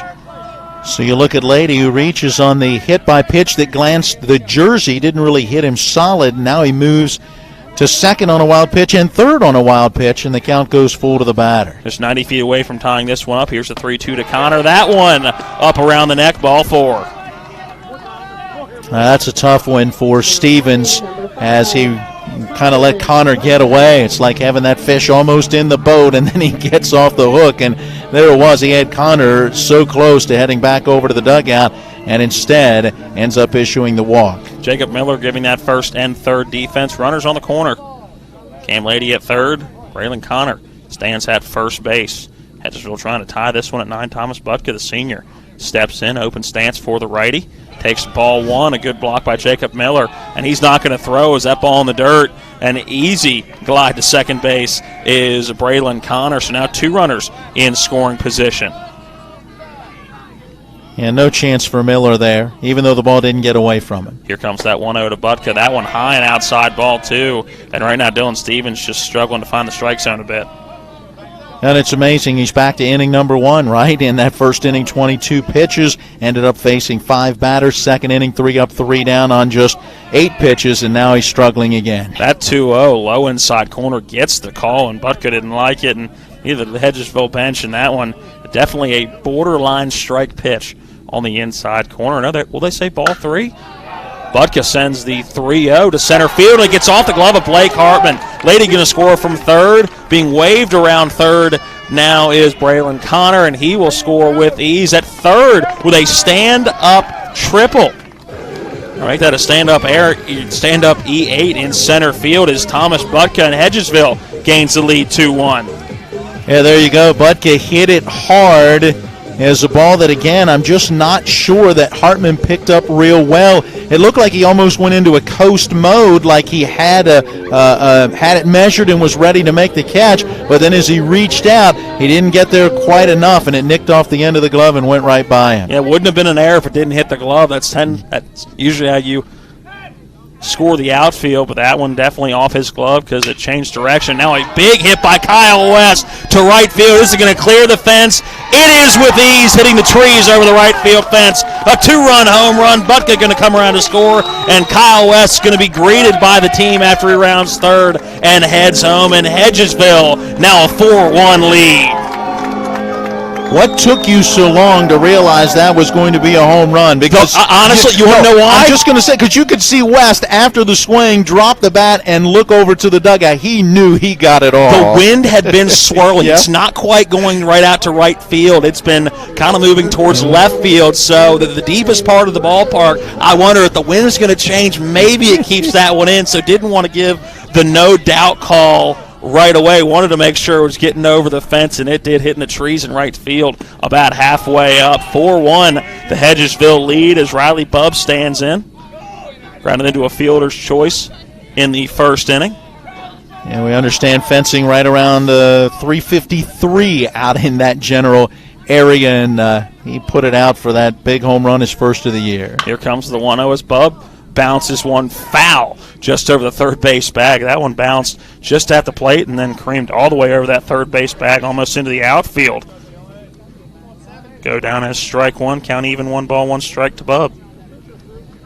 Well, there you go. A hit by pitch, a couple of wild pitches putting a runner at third, then a base on balls. A wild pitch puts 2 in scoring position. The E8 on a hard line drive leads to a pair of runs, and then the home run. And just like that, the complexion of this game changes. Strike 2 as Bubb swings through the 1-1.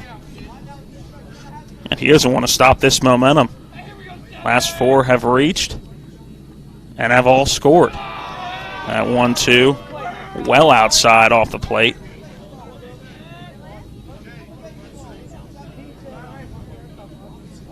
Count 2 balls, 2 strikes to Bubb. Here comes that 2-2 from Stevens. That one above the letters for ball 3. Counts run full. There you go. Stevens has been able to get to a couple of strikes on some batters, but just hasn't been able to put them away in this one. Connor with that walk earlier, and now let's see what Bubb does. This one, a ground ball foul down the third base line. Let's do that 3-2 all over again.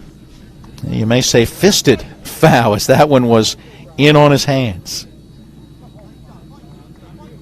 Way to fight off the pitch, and now you get a chance to see another.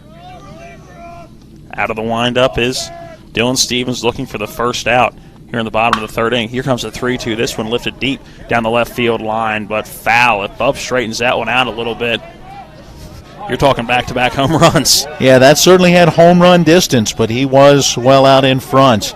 Count holds 3 balls, 2 strikes. Good job by the cleanup hitter in the order, Riley Bubb, just staying alive. Here comes that 3-2, a breaking ball lifted into foul territory down the first baseline. Moving over is Shockey, but not a lot of foul territory as it gets into the right around the stands in the dugout down the first baseline. Is not a lot of room to catch a foul ball down that first baseline. 9th pitch of the at-bat coming. Here comes the 3-2. This one off the end of the bat, and that'll float into center field for a single, and the hits keep on coming. Boy, there you go. Out off the end of the bat, as you said. He just kind of flared the bat out there, making contact on that 9th pitch of the at-bat, the third 3-2 pitch that he had seen, and he's able to get the base hit. Keeping it going still with nobody out in the inning. Brings up Aiden Milton. Milton, a 286 hitter coming into today, a strikeout victim. His first at-bat, first pitch to him. Upstairs for ball 1. Yeah, that pitch count getting up there for Stevens after just 30 through 2 innings, thanks to the 8-pitch second inning. But really working hard here in the third. That 1-0 back in Aiden Milton off the plate. 2-0. Dylan Stevens falling back into some bad habits of getting behind hitters early. Nobody warming up in that Musselmen bullpen yet. So Stevens not on that short of a leash. Here comes the 2-0. This one lifted into left field. Wilson working to his left, gets underneath of it and makes the catch for a much-needed out number 1 for Musselmen. There you go. Liam Wilson able to track that one down. The left fielder ranging over to his left, able to play it despite the winds blowing as they are. And a much-needed out, as you said, for Stevens. Caden Lauder steps in. Flew out to center field. Really, I think the only ball the play Carbon has seen off the bat all night. Saw the error earlier in the inning and in that first inning, but he was able to run down the hit from DeLauder pretty easily. Back in the second. Check back over to first. Bubb in with ease. Stevens out of the stretch with that runner on first. Here comes the first pitch to DeLauder. That one below the knees, ball one. Yeah, had the plate, but down low. You mentioned that lead for Bub. Pretty good one there at first. Yeah, the general rule is body length and a half or 2 body lengths. Is an inside-out swing here for DeLauder, lifted into shallow right field, and that's going to drop in for a single. Bub going to advance to second. And nothing special about that hit off the inside part of the bat, just a little bit late, and slice that one into shallow right field. Nothing Lohr could do about it but come in and let it bounce in front of him. 2 runners on as we now have his visit to the mound, our first from either side today. Now you're looking at the runner out at second, Riley Bub, and you were hoping he might pick it up a little more quickly, that ball was going to drop in and be able to make a turn there at second and pick up his head coach in that third base coach's box, whether to keep coming or not. But waiting to see if Lohr was going to be able to get to it. Bub only had a chance to move up 90 feet. Still no action in the Musselmen bullpen, so I'm guessing the next pitcher will be somebody in the field right now, and their warm-up pitches are going to come when Musselman gets to bat again. As Stevens toes the pitching rubber, 2 runners on. Riley Bub at second. Caden DeLauder stands at first. Just a second hit of the year for Caden DeLauder. Kinzer stands in. That's Luke Kinzer, the DH. Takes ball 1 outside. Still says 46 degrees on my phone with a wind chill of 43 with winds at about 11 miles an hour. But you can begin to feel it a little bit even here in the press box. It's getting cold out there. And strike 1 to Kisner. Count even, 1 ball, 1 strike.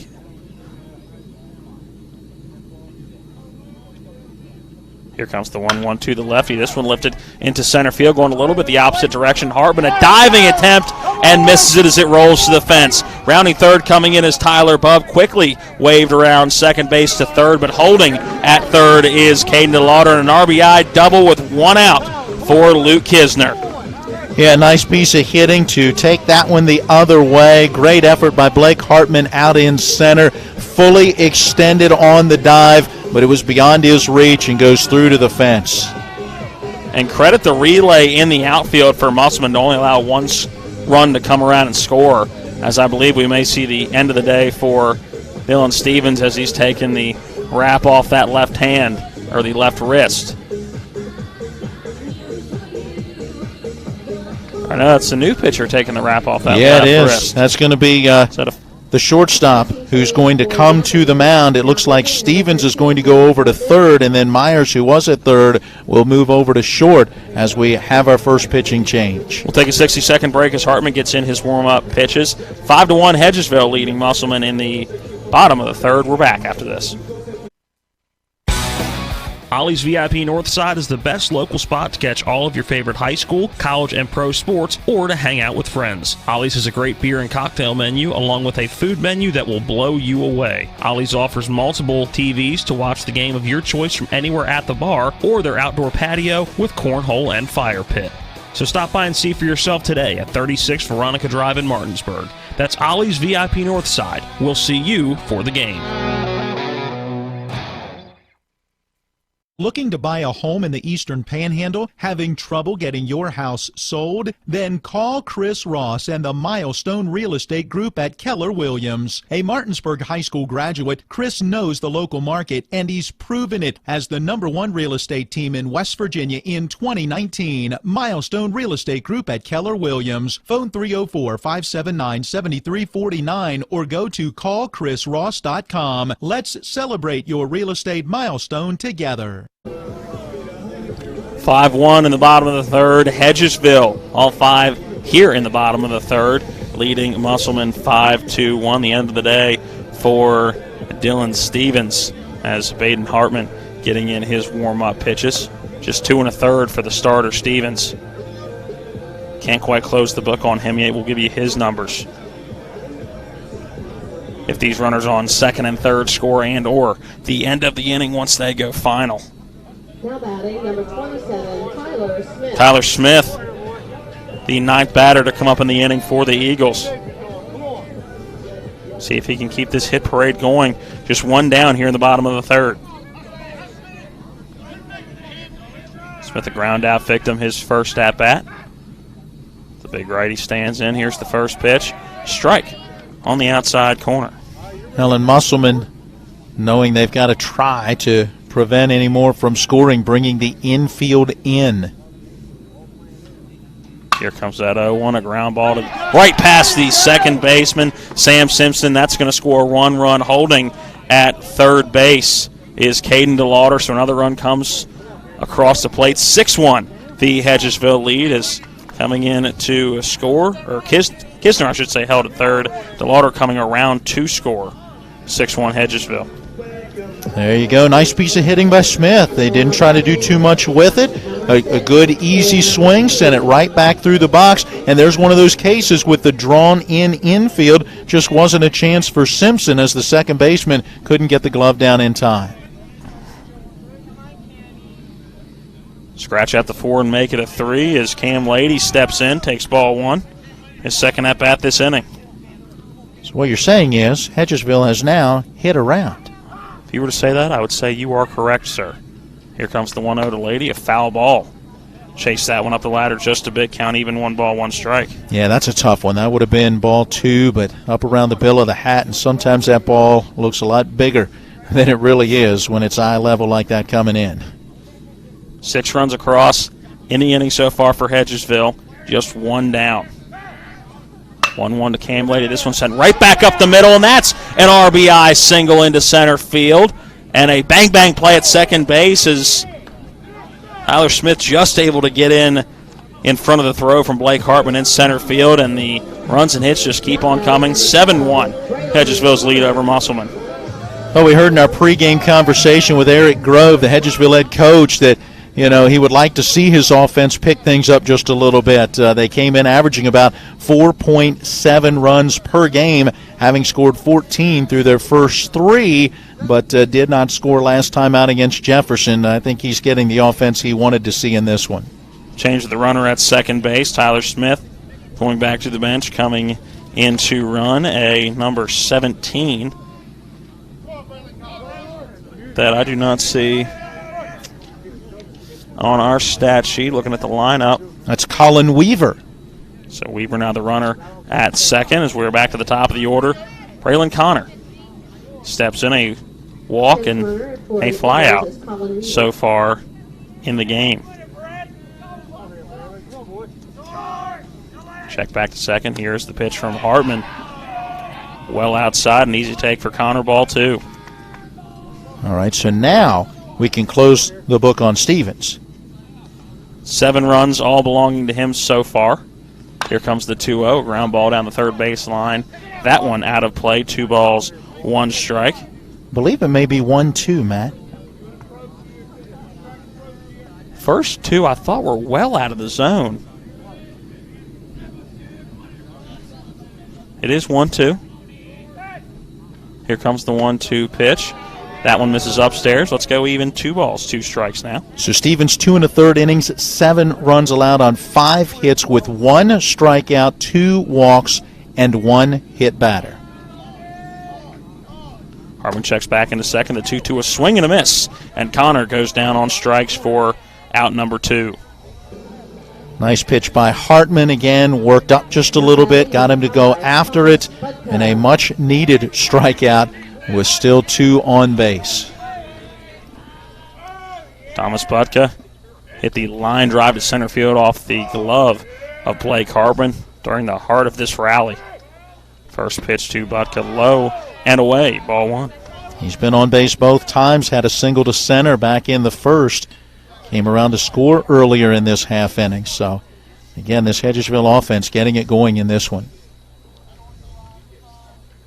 2 runners on for him, 1 in scoring position, a swing and a miss by the center fielder. Strike 1. Out in front of that one. Yeah. Decent lead at first and second for both runners. Shortstop checking back in. Here comes the 1-1 to Butka, that one high inside. Ball 2. Well, as this offense has gotten going, so too is that Hedgesville dugout, right? Very vocal. They've been pretty vocal all game. I've been have. impressed with the energy they have brought to the game. Here comes the 2-1 to Butka. That one low and away. Ball 3. Yeah, good look there. You hate to load them up if you're Baden Hartman. especially when you consider who's in that on-deck circle. Kyle West. Here comes that 3-1 pitch. Ball 4. That one just a little too far off the plate, maybe also a little low, and the base is loaded. I was thinking the same thing. Low and outside is the way I would have described that one, as the base is now loaded, and it's been tough sledding so far for Hartman. A single, the strikeout, and now the walk. West a 2-run home run earlier in the inning. Steps back in and takes ball 1. You'd imagine going to pitch around him just a bit here, but really nowhere to put him. Bases are loaded. Here comes the 1-0 and a hearty cut by Kyle West, strike 1. And was he swinging for those trees out in right center again? He liked it an awful lot the first time. So that was a big cut. Here comes the 1-1 to West, a breaking ball. Misses just inside, ball 2. Yeah, good eye. He could see that one coming towards him. Held up, and it missed off that inside edge. Runners get their leads, first, second, and third. 2-1 pitch to Kyle West. That's a strike on the outside corner, count even 2-2. Yeah, very nice pitch. You can hit that location, you can have some success. Not much the left-hand batter can do with it. Big pitch coming up here. Deuces are wild, 2-2 pitch, driven into right field, moving over, and making the catch and ending the inning is Kyle Lohr. 7 runs come across in the bottom of inning number 3, and the Eagles lead the Musselman Applemen 7-1. The top of the 4th when we come back. This is West Virginia High School Baseball on Talk Radio WRNR and TV 10. Here's to the grown-ups. Your car is now your office, stage, nursery.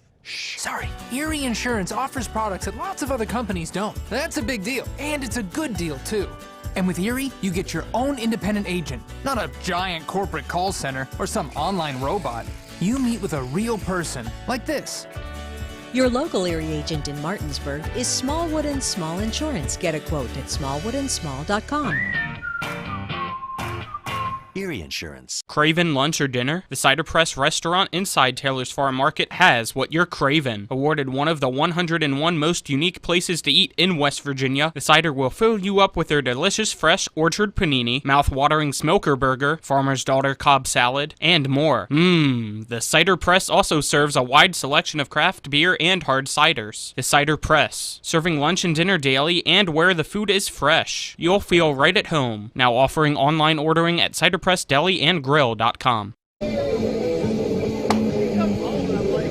A much different looking game than we had going into the bottom of inning number 3 as we get ready for the top of inning number 4. It was 1-0 going into the bottom of the 3rd, and Hedgesville erupts for 7 runs, including a big 2-run home run to right center field for Kyle West. Storyline through 3, 7 runs, 7 hits, no errors, 5 left, 4 in scoring position for the Hedgesville Eagles. Musselman 1 run on 5 hits. They've committed an error, leaving 4 and 3 in scoring position. Sam Simpson leading it off for Musselman. It'll be Simpson, Wilson, and Shockey, the 3 due up in the inning. Simpson a fly-out victim to right field, his first at-bat. 4th inning of work for Kyle West is his first pitch to Sam Simpson. Misses low. Ball 1. Third base playing in just a bit as the 1-0. Hard off the corner post of the dugout down the third base line and ricochets all the way to the edge of the grass at second base. Yeah, and as a result, our plate umpire Dave Boyd says, "Can I take a look at that baseball?" Yeah, there's no way that doesn't have a little dent in it, and apparently there is a way. I don't know how that thing screaming off the post down the third base line, but still a playable baseball. And you think of it in the big leagues, right? Pitch in the dirt, and they pitch the ball out. Yep. Which always amazes me because the very next somebody looks at it and then just tosses it right back in. Well, I was going to say, because then the very next ball gets hit on the infield, smacked around, rubs in the dirt, and yet you keep playing with it. That 1-1 lifted into right field, just foul off the bat of Sam Simpson. Count now 1 ball, 2 strikes. Flew out to right field his first at-bat. You can tell he's trying to go to the opposite field. Well, for Musselman, you'd like to get something going, obviously, in this half inning. One of the things that you want to do when you give up runs is, as quickly as you can, try to get some back. And after a 7-run bottom half of inning number 3, here in the top of the 4th, Like to be able to produce at least a run, try to begin to get some momentum back. West looks in out of the stretch. Third base side of the rubber. Here comes that 1-2. This one a dribbler foul down the third base line. Let's do this 1-2 again. Musselman's done a nice job making contact. 3 strikeouts through the first 3 innings for West, 1 in each inning. Remember, in his first outing, struck out 13 in that 1-hit victory against Martinsburg. So Musselman's been able to at least get the bat on the ball, try to make some things happen. The righty Simpson, an open stance, steps in, ready with the 1-2, and that one, a little bit of movement on it, and you could tell fooled Sam Simpson. He goes down on strikes for out number 1. Naturally, as we talk about them making contact, very good pitch, and a swing and a miss. Yeah, you don't believe in that broadcaster's jinx. Not at all. Saying that'll happen regardless of what we were talking about. Yep. Brings up Liam Wilson, takes ball 1 low and away. Backhand stab for Aiden Milton at the plate. Had absolutely nothing to do with that pitch call. West knew all along he was working down and away. Nowhere near aisle 5. Swing and a miss by Liam Wilson. Count now even. 1 ball, 1 strike. Wilson, a single to shallow right field. His first at-bat, his 5th hit of the year. Ready with the 1-1. Here's West low and inside, ball 2. That was part of the 4-hit inning in that second inning. And if you're a Musselman, you're looking back at that one right now and lamenting the fact that you weren't able to plate a few more runs. You had the leadoff single, then the RBI double from Blake Hartman that scored Jacob Miller after a fly out, another couple of base hits. You've got him loaded, but a strikeout and a pop-out ended the inning without any more damage. That 2-1, a breaking ball that finished right over the heart of the plate to even up this count. 2 balls, 2 strikes. Go to that bottom of the third for Hedgesville, and they capitalized. Here comes a 2-2, a swing and a miss, and 2 strikeouts, the first multi-strikeout inning of the game for Kyle West. 2 down. And as you talked about earlier, back foot moving on that one. Yep. Wilson kind of jumping around going after that pitch, so clearly fooled on that delivery from West. I think that's still just a lack of at-bats in game situations so far this year. A cut by Jackson Shockey, fouled off into the netting behind home plate. Shockey, a single to right field. Just his 2nd hit of the year, his last at-bat in the 2nd. So far, 7, 8, 9 in this game. 2 for 4. For Musselman, that is. Time taken at the plate by Shockey. Kyle West stays with that right foot on the rubber. He knows what he wants to do immediately. Nods that head. Open stance for Shockey. Here comes that 0-1. This one, a slow bouncer. West moving off the mound to his right. Steps and throws to first. 3 up, 3 down on the top of inning number 4. Bottom of the 4th when we come back. Hedgesville leads Musselman 7-1. The Palace Lounge in Martinsburg offers hand-cut, locally sourced steaks, fresh seafood, and sandwiches with great daily specials like 75-cent wings all day Monday, prime rib on Tuesday, New York strip on Wednesday, and chef specials every Friday and Saturday. Ask for the lunch punch card and have lunch on the Palace Lounge on Edwin Miller Boulevard. And don't forget the Big Apple Lounge on Sater Drive in Inwood. Heffley Motor Company, serving the Eastern Panhandle for over 17 years. Known for our wide variety of vehicles at great prices, we are the area's only pre-owned Carfax Advantage dealer. Save yourself time and money. Come see us. You'll be glad you did. And don't forget our popular detailing service to keep your car looking brand new. We're proud to be your partner serving the community. You're local, we're local, why not buy local? Heffley Motor Company, a nice place to do business. Welcome back in. The bottom of inning number 4. Hedgesville hoping to build off of what was a very productive bottom of the 3rd inning. 7 runs came across in the bottom half of the inning. And Musselman 3 up, 3 down in the top of the 4th. That's one of those innings that either one of 2 things happen.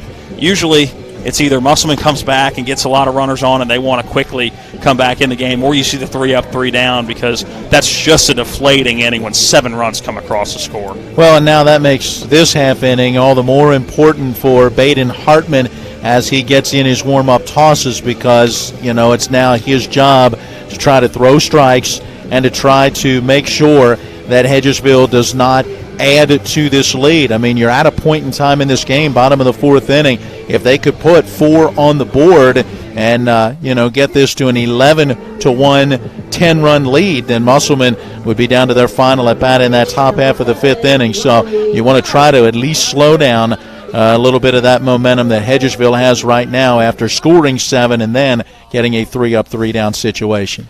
Matt Crawford, Matt Miller with you as your broadcast team. Our on-site producer is Donald Kenny, John Alderton, our TV10 cameraman, and Colin McLaughlin back at the studio. Our complete broadcast team tonight. We thank you for tuning in on Talk Radio WRNR and TV10. Riley Bubb steps in, takes ball 1 well outside. Baden Hartman missing everything on that. A single came around to score a run. Was one of the several to do so last inning. Here comes the 1-0 above. This one ripped down the third baseline, foul. Third base coach for Hedgesville having to hit the catcher squat real quick as that one looking to give a bruise somewhere on the face. Count now 1-1. Matt's second appearance on the mound this season for Baden Hartman has 1 inning under his belt so far. Here comes the 1-1 from Hartman. That one low. Ball 2. No hits, no runs allowed. Had walked 1, had struck out 1, and so far since coming in has given up a couple of hits and a walk, has struck out 1, but has not given up a run. Bub lives this one into center field. Blake Hartman moves back on it and makes the catch for out number 1. Those fly balls to center have been a bit of an adventure today. Yeah, definitely not an easy fly ball. It's been hit tonight to center field. Again, I credit some of that to the sun early on in the game, and earlier just a scorcher by Thomas Budka to center field, and Blake Hartman misjudged it by a step or two to his right. Hayden Milton now steps in, bounces one foul down the third baseline, 0-1. Milton 0 for 2 on the game. One of the few players up and down this lineup that has not gotten on base yet this game. Looking up and down this lineup, he may be the only one so far. And he is. He's the only one that has not reached yet. You know, he wants to change that. He doesn't want to be the odd man out. Here comes the 0-1 to Milton. Again, well outside, getting past the catcher, Jacob Miller. As Hartman has missed well outside twice now here in the bottom of inning number 4. Yeah, trying to work those corners as much as possible, keep it away from Hedgesville, who has really hit the ball well in this one. Here comes the 1-1. This one a chopper to the third baseman. Up with it is Stevens. Fires across the diamond. A good stretch at first, and off the bag is Shockey. So safe at first is Aiden Milton. Not going to go down as an E5 in the scorebook, pulling the first baseman off the bag. So with the error, Milton does get on base. He does. There you go. Now all 9. And we'll have a runner take over at first, and that looks like Gage Gano. I believe that's the number 1, and it is. It is. So Gage Gano, the courtesy runner for the catcher, Aiden Milton. Number 1, Gage Gano. And this is, as you said, a courtesy runner role for the catcher. Caden DeLauder steps in, 1 down, runner at first, bottom of inning number 4. A single and a fly out so far, 1 for 2. And Gano on the move. It was a hit and run, but foul off the bat of DeLauder. 0-1 is Gano going to have to make his way 90 feet back to first base.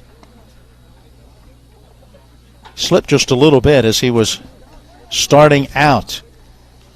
Outrunning the dirt a little bit. Definitely some speed over there at first base. DeLauder steps back in, see if the hit and run or straight steal is on again. Hartman not checking over at first. No steal. A swing, and the ball getting by the catcher Miller, and didn't see a foul ball sign, but still standing at first base is Gage Gano. I think he was expecting that to be a foul tip, and we just did get the indication from Dave Boyd that it was a foul. Didn't get it initially, but also didn't hear the baseball hit any metal. No balls, 2 strikes to Caden DeLauder. Here comes that 0-2 pitch, a breaking ball, low and away, ball 1.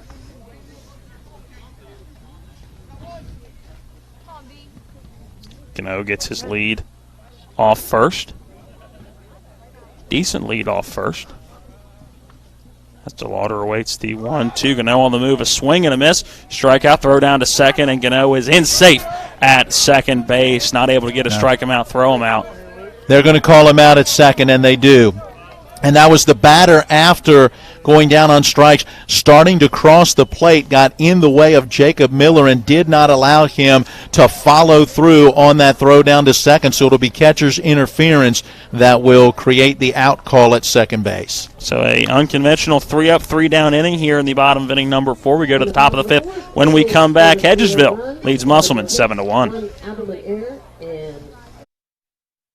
All right, Matt, when it comes to flooring, you can't beat luxury vinyl. It's waterproof, easy to clean and maintain, extremely durable, and looks great. Are you nuts? Hardwood flooring's the way to go. It's durable, easy to maintain, matches every decor, and increases the value of your home instantly. All right, one thing we can agree on is Trips Floor Sanding and Berkeley Fashion Flooring. They'll take care of you with great selection, service, and pricing. Whether it's hardwood or luxury vinyl, call Trips at 304-229-7009. Or visit tripsfloorsanding.com.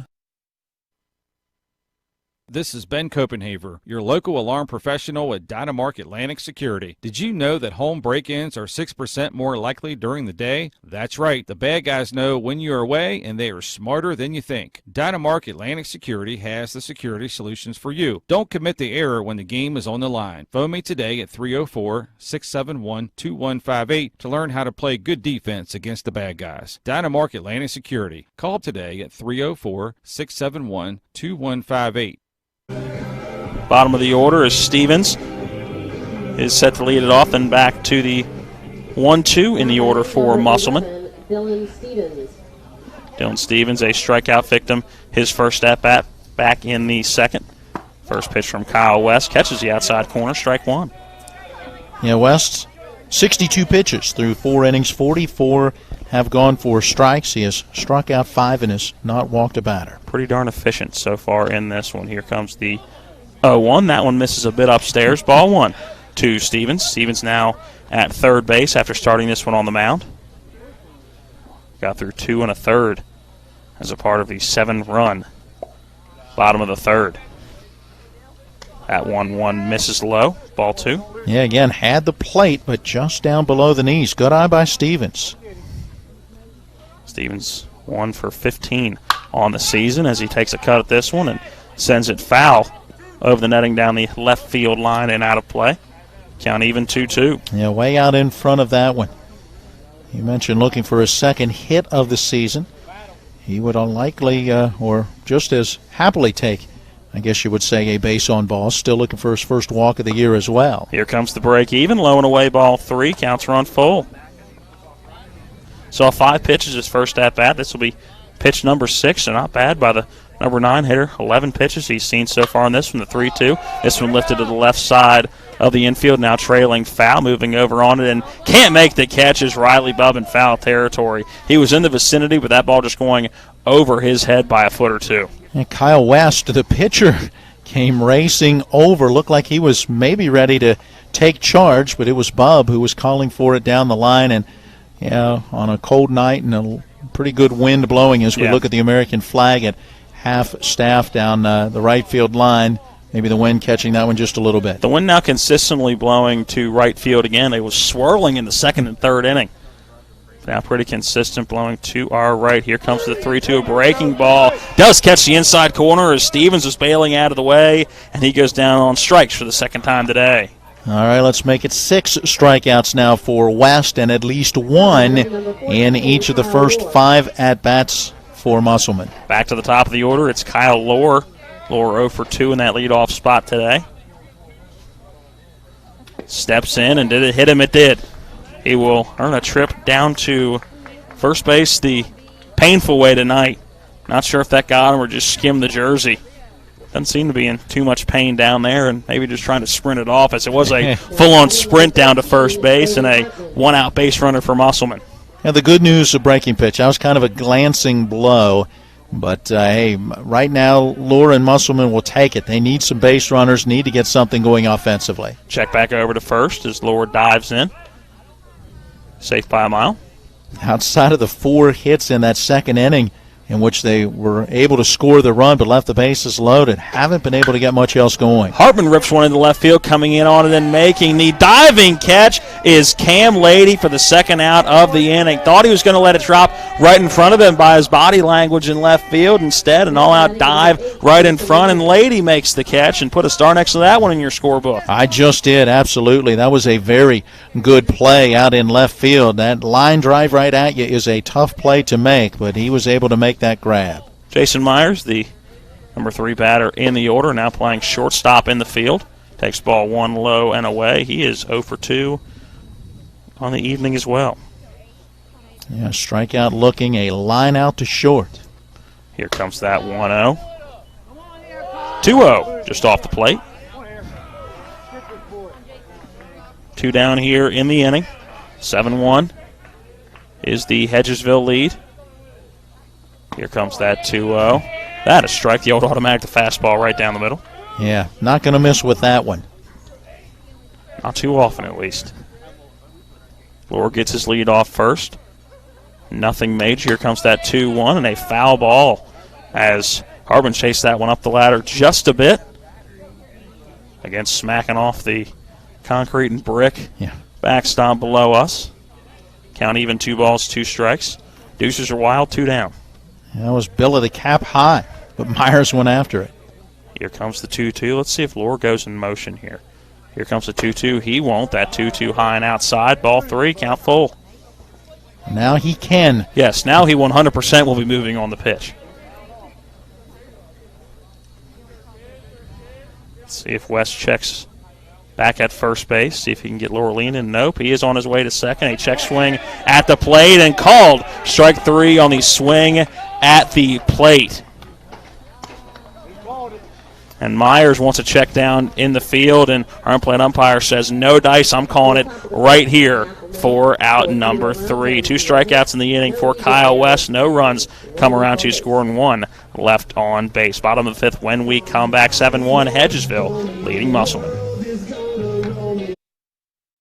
All right, Matt, when it comes to flooring, you can't beat luxury vinyl. It's waterproof, easy to clean and maintain, extremely durable, and looks great. Are you nuts? Hardwood flooring's the way to go. It's durable, easy to maintain, matches every decor, and increases the value of your home instantly. All right, one thing we can agree on is Trips Floor Sanding and Berkeley Fashion Flooring. They'll take care of you with great selection, service, and pricing. Whether it's hardwood or luxury vinyl, call Trips at 304-229-7009. Or visit tripsfloorsanding.com.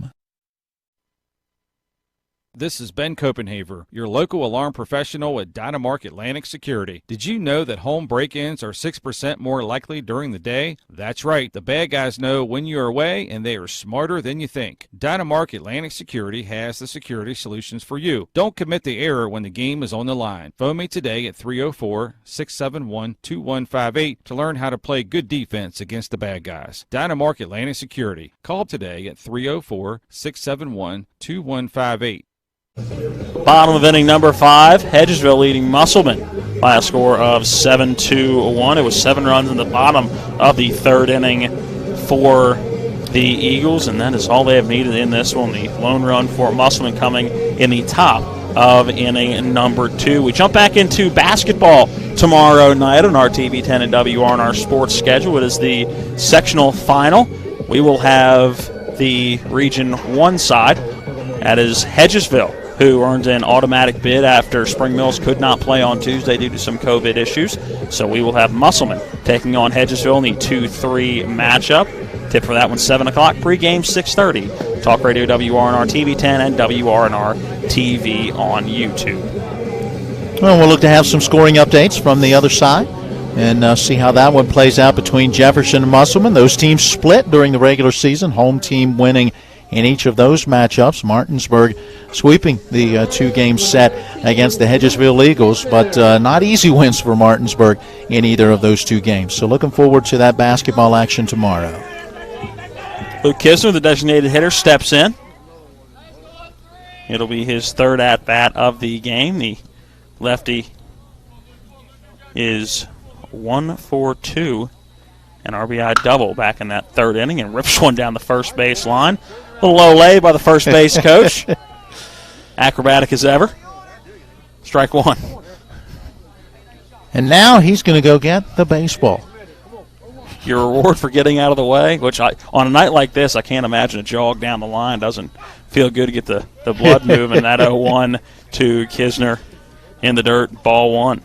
Yeah, but they let play go on while he was down the line. And if you get a base hit here, you got no first base coach telling you whether to go or stay. And just holler. We've heard the Hedgesville bench. They've been chirping today. This 1-1 again, rope down the first base line. Once again, the first base coach not able to make the play as this one gets into the field of play. So they will pause for a moment here. Count 1-2 strike to the 7-hitter in the order. Is that Coach Snyder down there? Is it? Yes. The former pitcher for this Hedgesville team. Here comes the 1-2. This one lifted into the gap in right center field, and that is going to be down for extra bases. It could be another double for Kisner, and it will be. He's going to round second, going to try for 3. Hustling to third base, and he is in with a stand-up triple into the right center gap.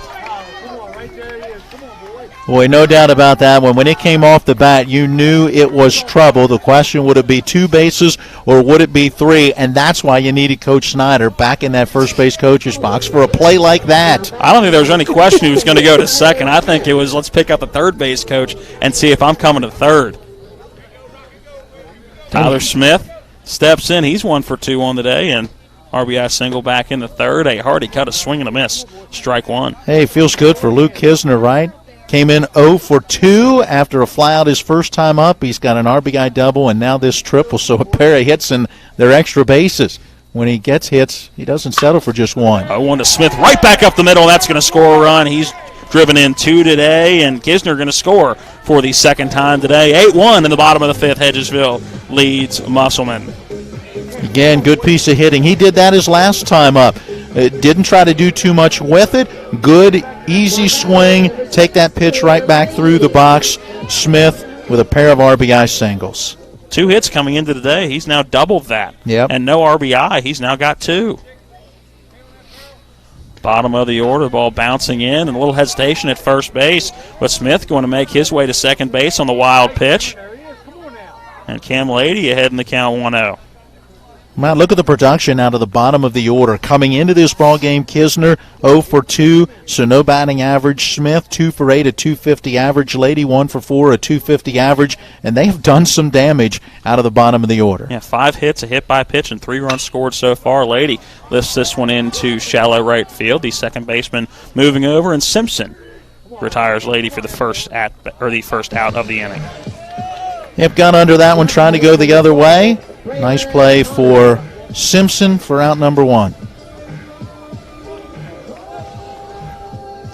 Back to the top of the order. Braylon Connor steps in. Has a walk, and other than that, 0 for 2 on the day as he sends this one down to third base off the glove of Dylan Stevens. Gets into left field. Moving to third base is Tyler Smith. Now runners on the corner for Hedgesville, and that one going to go down in my book as an E5, as that one just right off the palm, and I'll play a varsity level third baseman probably should make.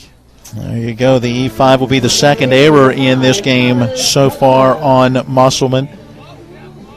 Now a little more work for Baden Hartman to do with runners at the corners. Butka's reached all 3 times today, a single, an error, and a walk. On the move to second is Connor, but he quickly throws the brakes on as the ball lifted to the left side of the infield. Stevens can't hold on to the baseball. Fires over to first. He is safe. Should have just gone immediately to second. So gets a out at second base, and that not going to be Braylon Connor. Safe at first is Thomas Butka on the E5, and still standing at third base is Tyler Smith. The unique plays in baseball. Yeah, those are fun to write in the scorebook. And Blake Hartman wanting to ask about the situation, I guess, back at the first base bag, just making sure. I think that Josh Hartman. I'm sorry, Josh Blake's Hartman. in center field, yes. I believe. He would be. He would be. So. I'm going to go have a conversation with our field umpire. 2 down in the inning. I'm wondering if his question is whether the throw over to first got there before the base runner Budka, who had popped that one up. Because that really seemed to be bang-bang as both guys were getting there, the runner trying to go back, but Budka also getting there. Maybe even a little confusion if you're Budka. Hey, do I step on first or do I not? So I wonder if Coach Josh Hartman was questioning whether maybe they could have gotten 2 outs in that situation instead of just 1. They didn't. 2 down in the inning. The lefty Kyle West steps in and takes strike 1 on the outside corner. It is the fun of baseball. Just the little nuances like that. West a 2-run bomb in the 3rd inning. Here comes the 0-1. This one a little too far off the plate. Ball 1. Count even, 1 ball, 1 strike. Runners at the corners. Budka at first and Tyler Smith at 3rd. Here comes the 1-1. The breaking ball outside never broke. Quickly sprinting to second base, and in with ease is Thomas Budka. Now 2 runners in scoring position for Kyle West. Well, it could be a passed ball as much as it would be a wild pitch. Popping in and out of the glove. And they're going to intentionally walk. Now that they have a base, they're going to intentionally walk Kyle West. Don't need to throw the pitches. Can just tell the umpire you want him at first base. So only 2 pitches that at-bat, and a rare intentional walk midway through the at-bat. Brings up Riley Bubb with the bases loaded and 2 down. If he could clear the bases here, that would end this baseball game. First pitch, low and away, ball 1. Well, he certainly can do it. 429 the average coming in, and he's got a hit in 3 at-bats already in this one. Here comes the 1-0 to Bubb. That one in for strike 1. That's the only reason I question loading the bases here. With 2 outs, if you're able to get West out, that ends the inning, but now you've put the game-winning run on first base. Here comes the 1-1, the breaking ball a little high. Miller trying to frame it, but just too drastic of a move. 2 balls, 1 strike.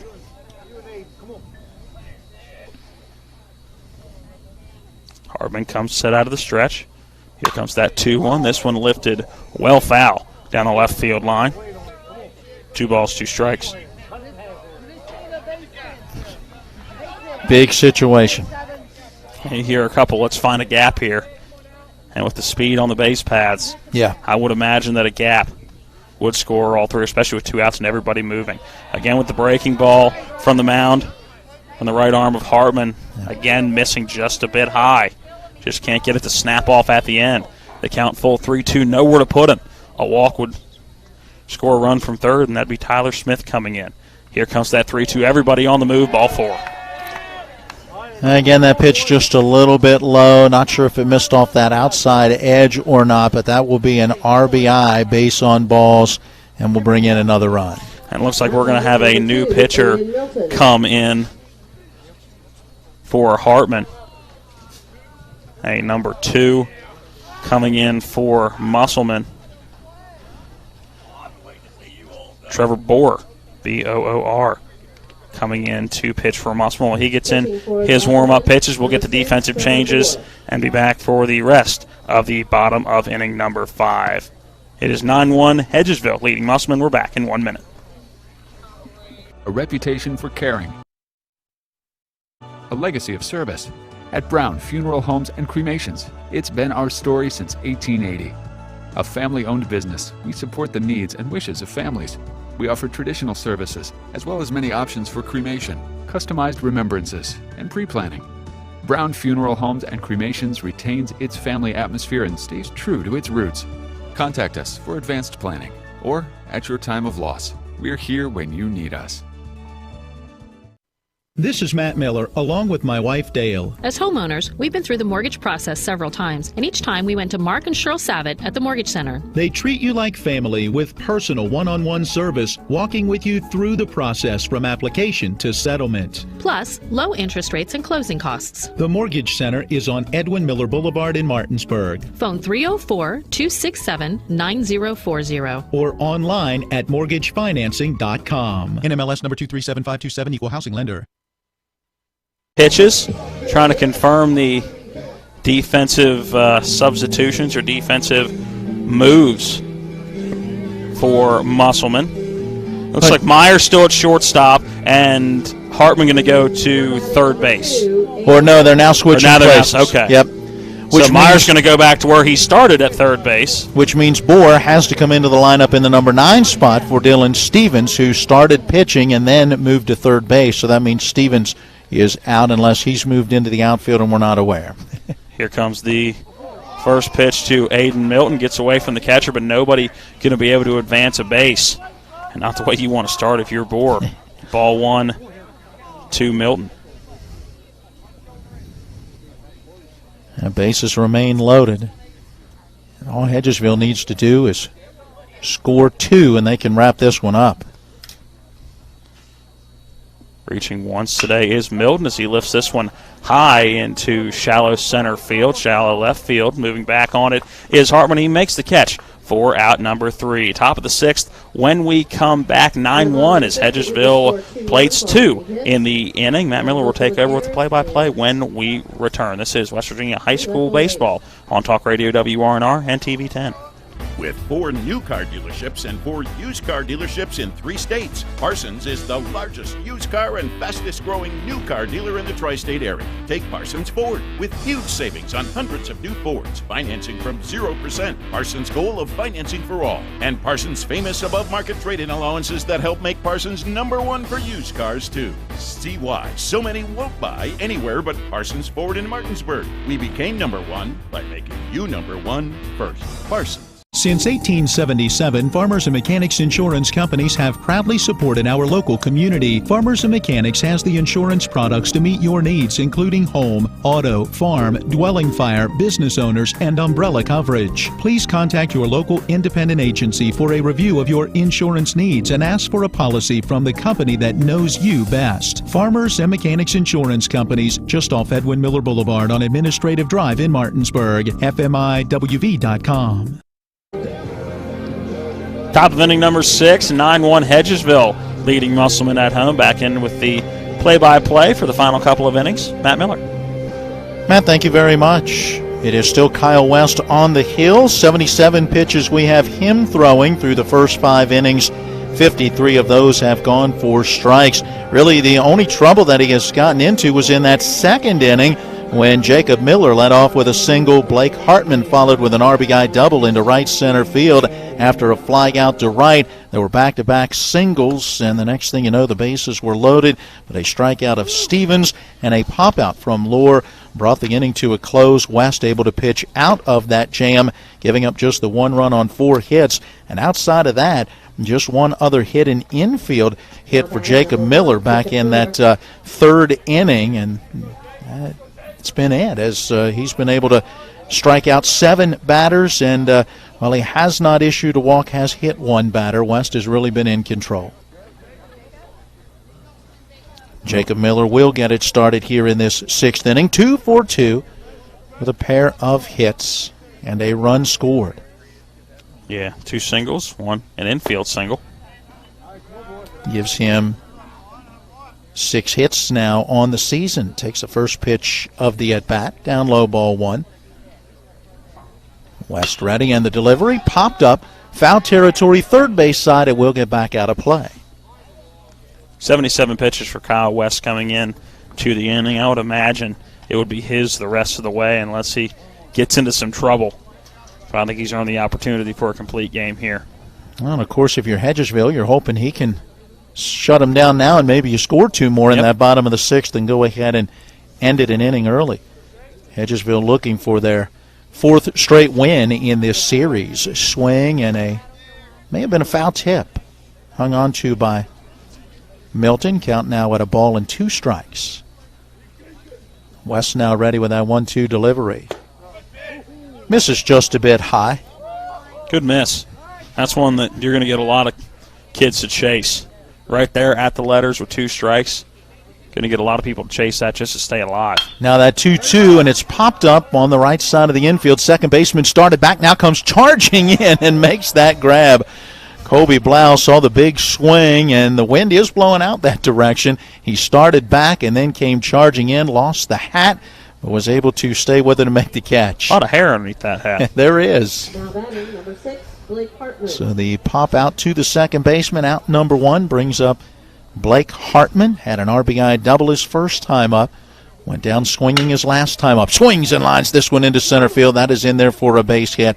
Budka over to his left, plays it on a couple of bounces and gets it in, holding Hartman to the one-out single. And through 5 games coming in, just 4 hits for Blake Hartman. So doesn't look like it's going to be the result that the team wants getting the win, but certainly a day that Blake Hartman hopefully can build on as he's now 2 for 3 and a couple of very sharply hit baseballs. Sam Simpson now the batter, and a soft toss over to first. Not a pickoff move, but just one for West to say, hey, Blake, I know you're there. Hartman, good speed, stretches out a very nice lead. Pitch to the plate, swinging a foul tip. Hung on to by Milton, and the count 0-1 to Simpson, who's looking for his first hit of the day. Has had a flag out to right. Last time up, a strikeout swinging. Sends this one in the air, pretty deep into left, but there to make that play is Lady. He's got it. Hartman will have to stay at first with 2 outs. Yeah, Lady moving back into his left, but in pretty good position to make that play. Didn't have to move an awful lot. Camped underneath of it. The wind's starting to die down here a little bit. That flag in right field not nearly as taut as it was earlier in the game. Liam Wilson to the plate with 2 outs and a runner at first. He swings through strike 1. Wilson is 1 for 2. Had a bloop single into shallow right in the second. Struck out swinging last time up in the fourth. Chokes up on the bat just slightly. Takes this fastball high, and it's 1-1. We mentioned Hedgesville winning 3 straight in this series. They swept back in 2019. Remember, there was no 2020 season. 1-1 on the way. Good pitch on the inside corner. Now at a ball and 2 strikes. Get the scores 10-0, 9-3, and 13-3. And right now tonight, a 9-1 lead. So if they do make it 4 straight in the series against Musselmen, they've done it in very impressive fashion. Here's a swing and a grounder on one bounce, backhanded by the shortstop. Great play, Braden Connor, to get it to Blau at second for the force out to end the inning. You can't make a better play than that. That is a scorcher. That it's going to be a single an awful lot if you're Liam Wilson, but a great play by Connor, great recognition to realize, hey, I don't got to go to first. I just have to make the slight spin and fire one to second. And he made that spin, a very accurate throw. Nice play to end the frame. There was a hit in the inning for Musselman, but nothing to show for it as we go to the bottom of the 6th inning. It is Hedgesville 9 and Musselman 1. All right, Matt, when it comes to flooring, you can't beat luxury vinyl. It's waterproof, easy to clean and maintain, extremely durable, and looks great. Are you nuts? Hardwood flooring's the way to go. It's durable, easy to maintain, matches every decor, and increases the value of your home instantly. All right, one thing we can agree on is Trips Floor Sanding and Berkeley Fashion Flooring. They'll take care of you with great selection, service, and pricing. Whether it's hardwood or luxury vinyl, call Trips at 304-229-7009. Or visit tripsfloorsanding.com. WVU Medicine introduces a new minimally invasive hysterectomy surgery to our area. V-Notes is an advanced gynecologic technique that provides many benefits to patients, such as shorter hospital stays, less post-operative pain, faster recoveries, and no visible scars. Dr. Aaron Miller and Dr. Lori Tucker with WVU Medicine OBGYN in Martinsburg are the only OBGYNs in the Baltimore, Washington metropolitan area currently offering this cutting-edge procedure. WVU Medicine, the future of surgery is here. Moving to the bottom half of inning number 6, Trevor Bohr remains on the hill for Musselman, hoping to get his team one final at bat in the top of the 7th inning. It would be the 8-9-1 hitters due for the Applemen. For the Hedgesville Eagles, they're saying, hey, let's play 2 and go ahead and wrap this one up early via the mercy rule. That would make it 11-1. And trying to get that started will be Caden DeLauder. Closing the books on Baden Hartman, number 2 pitcher on the game for Musselman. He went an inning and 2/3, gave up 2 runs on 4 hits, struck out 2, and issued 3 base on balls. The starter, Dylan Stevens, gave up 7 runs on 5 hits in 2 1/3, with 1 strikeout, 2 walks, and a hit batter. So 9 hits to plate the 9 runs in this one for Hedgesville. DeLauder with 1 of those as he stands in and takes outside for ball 1. DeLauder had a single in the 3rd inning Sandwiched that between a fly out to center in the second and a strikeout swinging his last time up. That was in the fourth. Takes this one down low, and it's 2 balls and no strikes.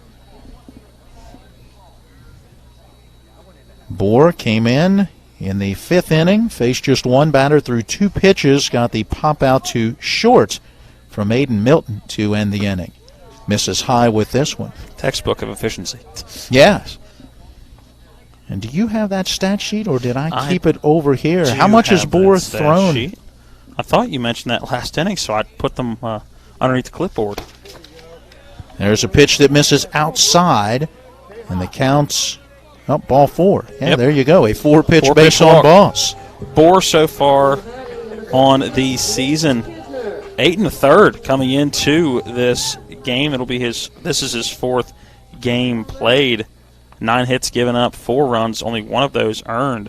13 strikeouts to 5 walks. Swinging away at the first pitch, Luke Kisner sends one the other way, but it is a foul ball down the left field line for strike 1. So Bohr pretty efficient at .840 ERA and 8 1/3. So pretty darn efficient on the mound this year. Oh, they need him to be right here to keep this one going for the Musselman Applemen. Luke Kisner, 2 for 3. His first 2 hits of the season after a flying out to left, an RBI double in the 3rd, and a triple in the 5th has come around to score a pair of runs. Stepping back in after that foul ball down the left field line, he takes ball 1. Count evens 1-1. Tyler Smith, Cam Lady due next. Pitch inside, hits him. No chance for Kisner to get out of the way of that one. And it puts 2 on. That hurts. That was a fastball to the back. Cold night like this, that hurts. Now the game-ending runs are on base as Tyler Smith stands in. He is 2 for 3. Smith in the 2nd inning bounced out 5-3, but after that, a pair of RBI singles, and each time have been up the middle. This pitch all the way through to the backstop, caroms off that concrete and out towards first base, where it's picked up in foul territory by the first baseman, Jackson Shockey. That's a wild pitch, and the runners advance. I was going to ask if this was a bunt situation to try to get both these runners into scoring position to try to end this one, but don't got to worry about it now. No. The wild pitch definitely helps out with that decision. Smith swings through this one as the count evens up at 1 ball, 1 strike. Stepped in the bucket there. That front foot came way out. That head right, probably looking directly at his third base coach. Bohr ready with that 1 ball, 1 strike delivery, and it's a breaking pitch, swing and a miss. And now it is 1-2. There you go. You may hear it as head coach Eric Grove, 3rd year, 2nd season, saying, hey, make some contact. I need a ground ball somewhere here. Good eye there, watching that breaking pitch low and outside. 2-2. And with 2 in scoring position and those 2 representing the game-ending runs, that's all you want. Put it in play, make something happen. 2 ball, 2 strike pitch, popped foul out of play, first base side. Good job to stay back on that breaking pitch. Just stay alive. Live to see another pitch. Wasn't going to do much with that anyway. That breaking ball would have finished low and away or just out of the strike zone. So anything close, just throw the bat at. Stay alive. 2-2 pitch. There's that breaking ball again. Bounced foul. Backhanded by the third baseman. Myers several feet in foul territory, and so we'll do it all over again as count holds 2-2. Matt, you look back, and it's been 1 inning for each team. It's just Hedgesville's big inning was much bigger than Musselman's. Yeah, they had a little bit better of a inning, if you will. 2-2 pitch, a fastball fouled back. Nice at bat for Smith. Yeah, you go back to the 2nd inning for Musselman, and they had 4 hits that they strung together, but could only score 1 run as they left the bases loaded. And then you go to the 3rd inning for Hedgesville, and, well, they put 7 on the board on 6 hits in that at-bat. Breaking pitch misses low and outside. Smith eyeing that one all the way through. It is ball 3, and the count's gone full. 9th pitch of the at-bat coming in. Do you think that Hedgesville heard the pregame interview with Coach Gross saying we need some offense or some changes maybe made? Great at bat. It's a ground ball to the shortstop. He's up with him, making that throw to first. It's in time to get the out, but Smith will get a run batted in as well as DeLauder easily scores from third, and heads up base running by Kisner at second. As he saw the shortstop Hartman making the throw through to first, he took off and now stands at third. That is an at-bat. It is. That is one heck of an at-bat, especially at this point in the game. Infield all in now, trying to cut down that run at the plate. Cam Lady is the batter in the first pitch, a fastball inside for ball one. How about 3 runs batted in today now for Tyler Smith, his first 3 RBI on the season. 1-0 to the plate. That one down low and outside. 2-0. Kisner at third, representing the game-ending run as it's 10-1 now. Hedgesville in front. Here's a pitch on the outside corner for a strike. Count now at 2-1. 1 out with that runner at third. Braylon Connor in the on-deck circle due next as we go back to the top of the order. Ooh, late swing on that one, and it's 2-2. Yeah, we've used this term a couple times tonight, but some happy feet in the box right there. That was a pretty cool Penguin movie or something back in the day, wasn't it? Here comes that 2-ball, 2-strike delivery. It's a bouncing ball towards the second baseman. He's got it, now drops it, picks it up, will make the throw through to the plate. Not in time. The head-first dive for Luke Kisner. He will score on the error and bring this one to a close as Hedgesville will get the victory by the final of 11-1. We'll take a 2-minute timeout, come back and tell you all about it as we get into our post-game show. Again, Hedgesville over Musselmen tonight, 11-1. It's West Virginia High School Baseball on Talk Radio WRNR TV 10. Erie Insurance says here's to the grown-ups who move, mortgage, mow, and still bust a move. But does your home insurance still fit? Erie helps you protect the home you've grown into, all at fair prices that are often less than the other guys. So how do you find the right coverage? Magic. Nope. Local independent agents who get to know you like this. Your local Erie agent in Martinsburg is Smallwood & Small Insurance. Get a quote at smallwoodandsmall.com.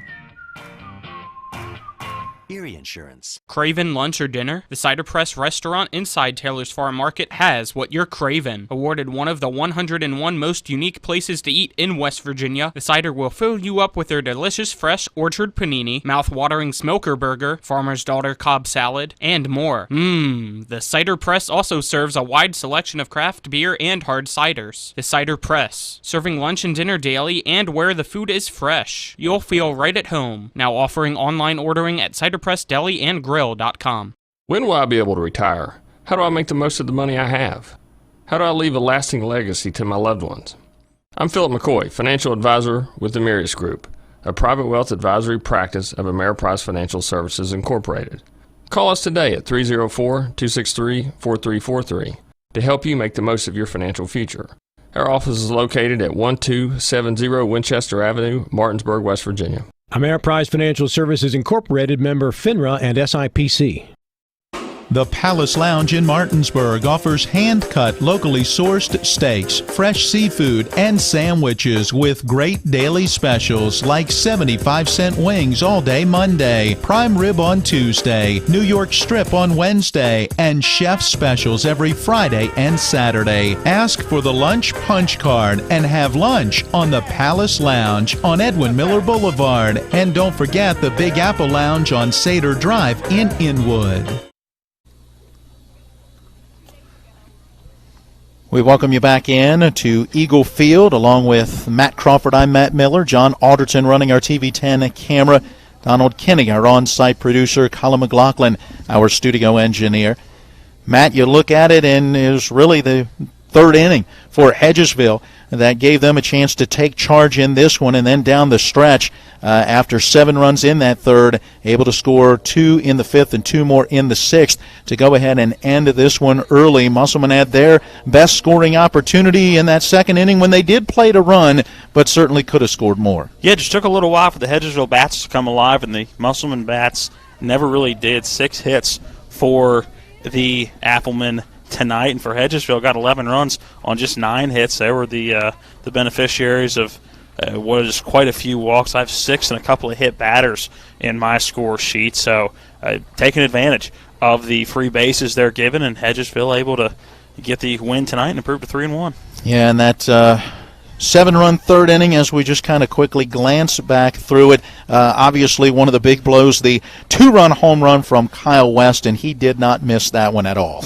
No, he did not. That one, again, you wanted to know what took me so long to get the home run out, and the only thing holding me back was the wind swirling in right field. But, yeah, he got all of that one and hit the trees in right center field about halfway up and ricocheted. So one heck of a home run for him, and he'll remember his first of his senior year. Well, and my only reason for bringing it up wasn't so much that you waited so long, but just Kyle West's reaction. He knew he got it. But at that point, you were doing color comment, so I'm watching the ball go up, whereas you're watching his reaction going down. And he immediately, when he made contact, turned, and he threw the bat over towards the dugout and held that right arm out, pointing at the dugout as he knew he had gotten all of that one. Hey, Luke Kisner, another big hit in there as well, as he had an RBI double, and Tyler Smith had an RBI single as a key part of that 7-run third inning that allowed Hedgesville to take charge, and they go on for the 11-1 victory over Musselmen. Let's take a 60-second break. We'll come back and wrap things up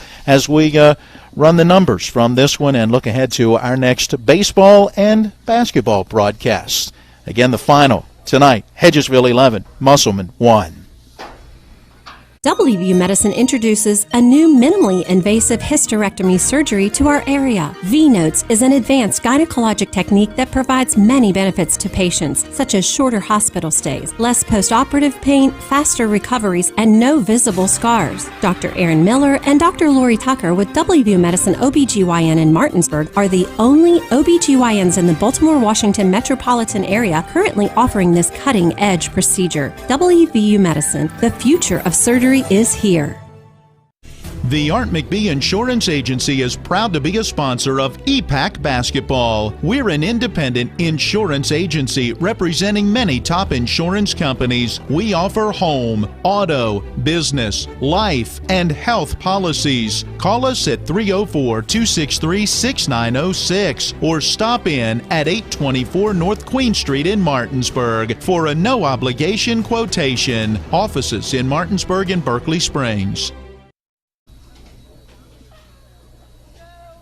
All right, let's take a look at the numbers as we wrap this one up tonight. We'll start with the pitching totals. Dylan Stevens takes the loss in the start for Musselmen. 7 runs on 5 hits in 2 1/3 innings, a strikeout, 2 walks, and a hit batter. Baden Hartman in relief, allowed 2 runs on 4 hits in an inning and 2/3, 2 strikeouts, and 3 walks. And Trevor Bohr went 2/3 of an inning, no hits, but 2 runs scored, no strikeouts, 1 walk, and 1 hit batter. Kyle West goes the distance. Second time he has started this season, and he's got a pair of complete game victories. 6 innings, 1 run, 6 hits, struck out 7, no walks, and 1 hit batter. And you mentioned it, Matt, in that second inning. He got into some trouble as he gave up the 4 hits, gave up the run on the RBI double from Blake Hartman, but worked his way out of that bases-loaded 1-out jam. And you mentioned, hey, it's the first time this season he's been in that spot, and he came through it. He did. He bounced back very well the next inning. He's now pitched 13 innings on the season, has given up 7 hits, so you're talking about 1 every 2 innings basically, and has given up 1 run. 20 strikeouts now in the season, still 4 walks, didn't walk anybody today, but did hit 1 batter. So, I mean, he has started the season just about as well as anybody can start a season. All right, let's look at just a couple of the offensive totals. Looking down the lineup for Musselmen, Jacob Miller had a couple of hits and a run scored. Blake Hartman had 2 hits, including an RBI double. Liam Wilson with a single, and Jackson Shockey had a single. For the Hedgesville Eagles, boy, you could go all up and down the lineup as far as walks, guys reaching on errors, coming around and scoring runs, but big hits in this one. The Kyle West 2-run home run. You had Riley Bubb with a single and a bases-loaded walk, so a run scored and a run batted in for him. Caden DeLauder had a single, a walk, and a couple of runs scored. Luke Kisner had 2 hits in 3 at-bats. Also got hit by a pitch. He scored 3 runs, drove in a run. Tyler Smith had a couple of hits and 3 runs batted in. He scored a pair of runs as he went 2 for 4. An RBI single, a hit by pitch, and a run scored as well for Cam Lady. So there you hear it. They did it all up and down the order. Final totals look like this. Hedgesville 11 runs, 9 hits, no errors, 9 left and 6 in scoring position. Musselmen 1 run on 6 hits, 4 errors, 6 left and 3 in scoring position. West is 2-0 with a win. Stevens 1-1 with the loss, and the time 1 hour and 50 minutes for this one. Hedgesville now 3-1, while Musselmen has dropped 4 straight. They fall to 2-4. All right, Matt, what is next for us? Let's start since we're at a high school baseball game. Our next baseball coverage will be Tuesday of next week. We'll be right back here. It'll be the Washington Patriots taking on the Hedgesville Eagles. So back-to-back games out here in Hedgesville, but should be a good one. Washington coming off of a extra-inning thriller last night where they put a thumping on Martinsburg in the 10th inning, ended up scoring 11 runs in that 10th inning to get the win over the Bulldogs. So that should be a good one. We will see it here again, 7 o'clock, scheduled to be that first pitch on Tuesday of next week. We'll get on the air right around 6:40, but our next broadcast on Talk Radio WRNR and TV10 comes your way tomorrow night from the Martinsburg Field House as it is sectional boys basketball championship time. It will be Martinsburg hosting Hedgesville. That game time at 7, our pregame right around 6:35. We'll have scoring updates as Jefferson will play at Musselmen. That's going to do it for us here tonight. Thanks to each of our sponsors for supporting our coverage of high school baseball. Thank you for joining us at each of our broadcast entities. Thanks to both head coaches, Musselman's Josh Hartman and Eric Grove of Hedgesville. Thanks to Aaron Whitford, athletic director here at Hedgesville, and all the staff and the folks at Eagle Field for their help, their support, their hospitality with today's game broadcast. My partner is Matt Crawford, John Alderton running our TV10 camera, Donald Kinney, our on-site producer, and our studio engineer is Colin McLaughlin. I'm Matt Miller saying thanks again for joining us, reminding you our final. It is Hedgesville 11 and Musselmen 1. Until next time, so long, everyone. You've been listening to West Virginia High School Baseball. Today's game broadcast has been brought to you by Smallwood and Small Insurance, Thomas Miller Agent, Administrative Drive, Martinsburg. Cider Press Restaurant, Exit 5, Inwood. Trips Floor Sanding and Berkeley Fashion Flooring in Inwood. Chris Ross with Milestone Realty, Tavern Road, Martinsburg. The Mortgage Center in the Aiken Center, Martinsburg. Dynamark Atlantic Security, your local alarm professional. Ollie's VIP Northside, Veronica Drive, Martinsburg. Art McBee Insurance, Martinsburg and Berkeley Springs. D&N Auto Specialists, off Tavern Road, Martinsburg. And Heffley Motors, HeffleyMotorCompany.com. For the continued excitement of high school, college, and Major League Baseball, keep it tuned to FM 106.5, AM 740, Comcast Cable Channel 10, and online talkradio WRNR.com. All rights reserved.